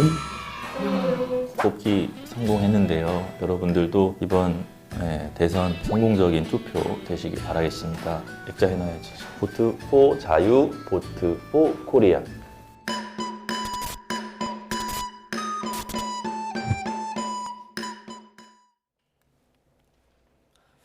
장애인의 접근권을 보장하기 위해 편의점에도 경사로와 같은 편의시설을 설치해야 한다는 법원의 판결이 나왔습니다. 재판부는 모든 생활 영역에 대한 접근성 보장을 강조하면서 대규모 점포에만 편의시설 설치를 의무화한 현행 법령도 무효라고 판단했습니다. 김다영 기자입니다. 휠체어를 타고 다니는 지체장애인 김명학 씨는 편의점에 들어가 보지도 못한 채 빈손으로 돌아오기 일쑤입니다. 김 씨를 가로막은 건 한 뼘짜리 문턱. 김 씨에게 문턱은 거대한 장벽같이 느껴집니다. 편의점 가도 이렇게 턱이 있는 상태에서 서 있으면 안에서 나오는 분도 있고 또 오늘처럼 이렇게 안 나오는 분도 많아요. 이에 김 씨 등은 지난 2018년 4월 편의점 운영사를 상대로 출입문에 편의시설을 만들어 달라며 차별 구제 소송을 냈습니다. 특히 장애인 등 편의법은 다중이용시설에 장애인을 위한 편의시설을 두도록 규정하고 있는데도 관련 시행령은 바닥 면적이 300제곱미터 이상인 점포에만 경사로 등 설치를 의무화한 점을 문제 삼았습니다. 사실상 편의점과 같은 소규모 점포들은 의무 적용 대상에서 제외된다는 겁니다. 소송 제기 4년 만에 법원은 장애인의 손을 들어줬습니다. 재판부는 평등 원칙에 반하는 시행령은 무효라고 판단했습니다. 해당 시행령이 모든 생활 영역에 대한 접근권을 보장하는 법의 취지를 벗어났을 뿐만 아니라 장애인의 행복 추구권도 침해한다고 지적했습니다. 그러면서 GS 리테일 직영 편의점에 장애인 통행이 가능한 접근로와 휠체어 리프트 등을 설치하고 부득이한 경우 이동식 경사로나 직원을 부를 수 있는 호출배를 준비하라고 주문했습니다. 가맹점에는 직영과 같은 시설을 갖추거나 대안을 마련하도록 권고하고 일부 비용도 지원하라고 판시했습니다. 판결 직후 장애인단체와 원고 측은 기존 시행령이 차별적인 조항이라는 점이 인정됐다며 우리 사회의 변화를 촉구했습니다. 어느 누구도 배제되지 않는 평등한 공간, 모두의 1층에 있는 삶의 실현을 위한 의미 있는 중요한 첫 단추가 될 것입니다. 그동안 도로 무단 점거 민원이나 임대인 동의 문제를 들어 설치에 어려움을 주장해온 GS 리테일 측은 판결 취지에 공감한다며 장애인 편의시설을 계속 확충해 나가겠다고 밝혔습니다. 휠체어를 탄 장애인들은 편의점 100곳 가운데 들어갈 수 있는 곳은 한두 곳에 불과하다고 말합니다. 이번 판결은 GS 리테일에만 효력이 있지만 재판부가 사실상 시행령 자체를 꼬집은 만큼 다른 편의점 업계에도 영향을 미칠 걸로 보입니다. YTN 김다연입니다. 미국 마이크로소프트사가 우리 세무당국을 상대로 6천억 원이 넘는 세금을 돌려달라는 소송을 냈는데 환급을 해줘야 한다는 1, 2심 판결에 대법원이 제동을 걸었습니다. 세무당국의 일부 주장에 대한 판단을 하급심 법원이 빠뜨렸다는 건데 돌려줘야 할 세금의 액수를 다시 따지게 됐습니다. 우철희 기자입니다. 미국 마이크로소프트와 자회사는 지난 2011년 삼성전자와 안드로이드 기반의 스마트폰과 태블릿 PC 등의 사업에 필요한 특허 사용권을 주는 대가로 사용료를 받는 계약을 체결했습니다. 삼성전자는 이듬해부터 4년 동안 MS 측에 4조 3,500여억 원을 특허 사용료로 주면서 MS가 우리나라에 내야 할 법인세 6,500억여 원을 원천 징수, 즉 세무당국 대신 걷어 납부했습니다. 하지만 MS 측은 지난 2016년 우리나라에 세금을 낼 필요가 없다면서 삼성전자가 낸 세금 대부분을 돌려달라고 요구했습니다. 한국에 등록되지 않은 특허 사용 대가는 세금 징수 대상이 아니라는 한미 조세 협약을 근거로 제시했습니다. 2015년 기준 MS 측의 전체 특허는 5만 4천여 개였고 국내에 등록된 특허는 3% 수준인 1,700여 개에 불과했습니다. 우리 세무당국이 세금 환급을 사실상 거부하자 MS 측이 소송을 제기했고 1, 2심 법원은 MS 측에 손을 들어줬습니다. 국내 등록 특허를 제외한 사용료에 대한 세금 6,330억여 원을 돌려줘야 한다고 판결한 겁니다. 그러나 대법원 판단은 달랐습니다. 국내에 등록되지 않은 특허 사용료는 우리나라에 세금을 내야 할 대상이 아니라면서도 하급심 판단이 잘못됐다고 지적했습니다. MS 측이 삼성전자로부터 받은 사용료에는 단순히 특허 사용 대가뿐만 아니라 세금 징수 대상인 저작권과 노하우, 영업 비밀 등의 사용 대가가 포함됐다는 세무당국의 주장을 따져보지 않았다는 겁니다. 대법원이 원심 판결을 깨면서 열리게 될 파기환송심에서는 사실상 세금 계산이 다시 이루어질 전망입니다. YTN 우철입니다.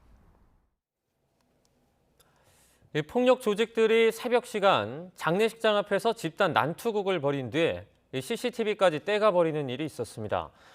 현재 경찰이 수사 중인데 저희 취재팀이 다른 CCTV 영상을 확보했습니다. 김민성 기자의 보도입니다. 지난 일요일 새벽 전북 익산의 한 사거리. 검은 옷을 입은 무리가 삽시간에 몰려들더니 이내 뒤엉킵니다. 엎치락 뒤치락하며 계속된 유혈 충돌. 이후 경찰이 출동하면서 난투극은 마무리됐습니다. 사건이 난 곳입니다. 두 개 조직원 30여 명이 약 20분 동안 둔기로 싸웠고 이 가운데 한 명이 머리를 다친 것으로 전해집니다. 이들은 최근 숨진 지인의 장례식에 참석했다가 시비가 붙은 것으로 알려졌습니다. 일부는 빈소 조화에 있는 강목을 빼내 싸우기도 했습니다. 증거를 없애기 위해 주변 CCTV를 들고 달아났지만 이미 경찰이 관련 자료를 확보한 뒤였습니다. 주민들은 조직폭력배가 활보하고 있다는 소식에 불안감을 감추지 못합니다. 조폭들이 그렇게 때뭉쳐서 조폭 자기네들끼리 싸운다는 건 좀 그렇잖아요. 불안하다는 말밖에 안 나오네요. 경찰은 이들 조직원의 정확한 신원을 파악하는 한편 자진 출석한 11명을 상대로 경위를 추궁하고 있습니다. YTN 김민성입니다. 제주에서 횡단보도를 건너던 13살 여학생이 뺑소니차 등에 잇따라 치여서 숨졌습니다. 평소 사고가 잦은 곳이었지만 신호등도 없는 횡단보도였는데요. 관계기관은 뒤늦게 대책 마련에 나섰습니다. 보도에 고재영 기자입니다. 비가 내려 어두운 저녁에 13살 A양이 횡단보도를 건넙니다. 미처 다 건너기도 전에 67살 B씨가 몰던 차량에 치여 쓰러진 A양. 하지만 이를 보지 못한 61살 C씨의 차량이 또 덮쳤습니다. 119 구급대가 출동해 A양을 구조하지만 안타깝게도 숨졌습니다. 작업을 하다가 보니까 사람들이 웅성거리고 소리가 나가지고 나가서 보니까 그 차와 차 사이에 사고가 나서 어린아이가 중간에 끼어 있었습니다. 사고가 난 횡단보도는 주변에 학교와 학원들이 있어서 평소 학생들이 자주 건너는 곳입니다. 학생들은 신호등 없는 횡단보도를 건널 때마다 위험을 느낀다고 말합니다. 여기가 위험하다는 걸 알면서도 그냥 가까우니까 신호등 있는 데보다 그냥 횡단보도 있는 데로 건너는 것 같아요. 건너가는데 멈출 줄 알고 잠깐 제가 움찔했는데 그냥 쌩 지나가 버리는 차도 있고 그랬어요. 이번 사고가 난 횡단보도는 지난 2020년에도 길을 건너던 80대 노인이 차에 치여 숨졌고 같은 해 13살 학생도 차에 치여 중상을 입는 등 사고가 잦은 곳입니다. 관계기관은 사고 이후 현장을 점검한 뒤 과속 단속 카메라와 도로보다 높은 횡단보도 설치 등 뒤늦은 대책을 내놓았습니다. 사고를 수사하는 경찰은 운전자 B씨에 대해 사고를 내고 조치 없이 현장을 이탈한 혐의와 도주치사 혐의를, 운전자 C씨에 대해선 과실치사 등의 혐의를 적용해 입건했습니다. YTN 고지영입니다. 후배 여군을 성추행한 혐의로 기소된 전직 육군 중사가 1심에서 징역형의 집행유예를 선고받았습니다. 피해자 측은 솜방망이 처벌이라며 반발하고 있습니다. 윤혜리 기자가 보도합니다. 지난해 5월 공군 소속 이해람 중사가 성폭력 피해를 호소하며 스스로 목숨을 끊은 뒤 각 군에선 비슷한 사례가 뒤늦게 폭로됐습니다. 재작년 육군 중사였던 B씨도 후배 여군인 A와 살이 4차례에 걸쳐 성추행한 혐의가 드러났습니다. 그런데도 군사경찰 수사를 받지 않은 채 전역 처분이 된 사실이 드러나 육군의 축소, 은폐 논란이 일기도 했습니다. 거절해도 계속 팔짱을 끼려고 시도하는 경우도 있었고요. 겨드랑이 안쪽 같은 데를 꼬집어서 멍들 때까지 그런 장난을 친다든지. 검찰이 해임 처분받은 B씨를 업무상 위력에 의한 성추행 혐의로 재판에 넘겼고 1심 재판부는 B씨에 대해 징역 1년 6개월에 집행유예 2년을 선고했습니다. 재판부는 B씨가 A와 살을 여러 번 성추행한 게 명백한데도 반성하지 않고 변명으로 일관하고 있다고 질타했습니다. 하지만 B씨가 초범인데다 범행도 일반적 성범죄보다 중하다고 볼 수 없다는 점을 고려해 실형은 선고하지 않았다고 설명했습니다. 이에 피해자 측은 솜방망이 처벌이라며 검찰이 즉각 항소해야 한다고 촉구했습니다. 초반이라고 하지만 여군들을 계속 술자리에 불러낸다거나 그게 안 되면 괴롭힌다거나 이런 경우가 처음은 분명히 아니거든요. 1심 판결 이후 B씨 측은 성추행 의도가 없었는데도 유죄 판결이 나왔다며 항소 의사를 밝혔습니다. 실형을 구형한 검찰도 항소할 것으로 보여서 앞으로 법정 다툼이 이어질 전망입니다. YTN 윤혜리입니다. 한미일 국방장관이 오늘 역대 처음으로 전화회담을 갖고 북한의 미사일 위협에 긴밀히 공조하기로 의견을 모았습니다. 한미일 외교장관도 곧 한자리에 모일 예정인데 북한의 잇따른 미사일 발사 이후 한미일 대북 공조가 강화하는 분위기입니다. 보도에 이승윤 기자입니다. 서욱 국방부 장관과 로이드 오스틴 미 국방장관, 기시 노부오 일본 방위상은 역대 처음으로 한미일 국방장관 전화회담을 열었습니다. 3국 국방장관은 여기에서 북한의 미사일 위협에 맞서 긴밀하게 공조하고 한반도 비핵화 달성을 위한 노력을 지속해 나가기로 의견을 모았습니다. 서 장관은 북한의 최근 잇단 미사일 시험 발사는 직접적이고 심각한 위협이며 지역 정세에 불안정을 초래하는 행동이자 유엔 안보리 결의에 대한 도전이라고 지적했습니다. 또 북한의 핵 미사일 위협에 대해 군의 핵, 대량 살상무기 대응 체계 능력과 굳건한 한미동맹을 바탕으로 억제, 대응하고 있다며 더욱 강화해 나갈 것이라고 설명했습니다. 이에 로이드 오스틴 미 국방장관은 한국에 대한 미국의 방위 공약은 여전히 철통 같다고 강조했습니다. 중국 관련 사안에 대해서는 논의된 바가 없습니다. 3국 장관들께서 대면 회담 개최 필요성에 전반적으로 공감을 했고요. 2년 넘게 이루어지지 못했던 한미일 국방장관들의 대면 회담은 오는 3월 하와이에서 열릴 가능성이 큰 것으로 알려졌습니다. 이런 가운데 한미일 외교장관도 조만간 만나 북핵 문제 등을 포함한 대북 정책을 논의할 예정입니다. 국방부 관계자는 북한 미사일에 대해 한미일이 평가를 공유하고 조율된 메시지를 내는데 초점을 맞췄다고 설명했습니다. 한일 간의 역사 갈등은 계속되고 있지만 미국의 조율하에 삼국 공조를 강화하기 위한 움직임으로 풀이됩니다. YTN 이승윤입니다. 트럭 운전사들의 백신 접종 의무와 반대로 시작이 된 캐나다의 백신 반대 시위가 미국으로까지 불똥이 튀고 있습니다. 미국과 캐나다를 잇는 주요 다리를 시위대가 사흘째 막아서자 미 백악관도 경제에 미칠 영향을 우려하고 있습니다. 이동원 기자입니다. 캐나다에서 미국으로 향하는 도로에 차량들이 수킬로미터 꼬리를 물고 멈춰 서 있습니다. 백신 의무화에 반대하는 시위대가 미국 디트로이트와 캐나다 윈저를 연결하는 앰베서더 다리 위에 트럭을 세워 통행을 막았기 때문입니다. 지난 월요일부터 캐나다로 들어오는 도로는 완전히 막혔고 미국으로 향하는 도로는 통행이 재개됐지만 큰 혼잡을 빚고 있습니다. 윈저시 당국은 더 큰 불상사를 우려해 강제 견인에 나서지 않고 있습니다. While it may be gratifying for some to see the forced removal of the demonstrators, such action may inflame the situation and certainly cause more folks to come here and add to the protest. 미국과 캐나다 교역량의 25% 이상을 담당하는 다리가 막히자 미 백악관은 경제에 미칠 영향을 우려하고 나섰습니다. The blockade poses a risk to supply chains for the auto industry because the bridge is a key conduit for motor vehicles, components and parts, and delays risk disrupting auto production.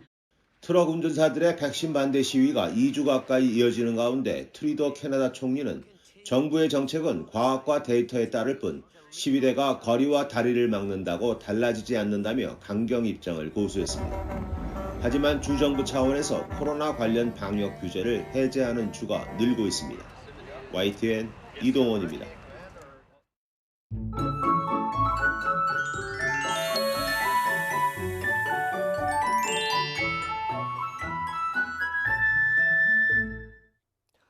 오늘도 오후에는 겨울답지 않게 온화함을 느낄 수 있었습니다.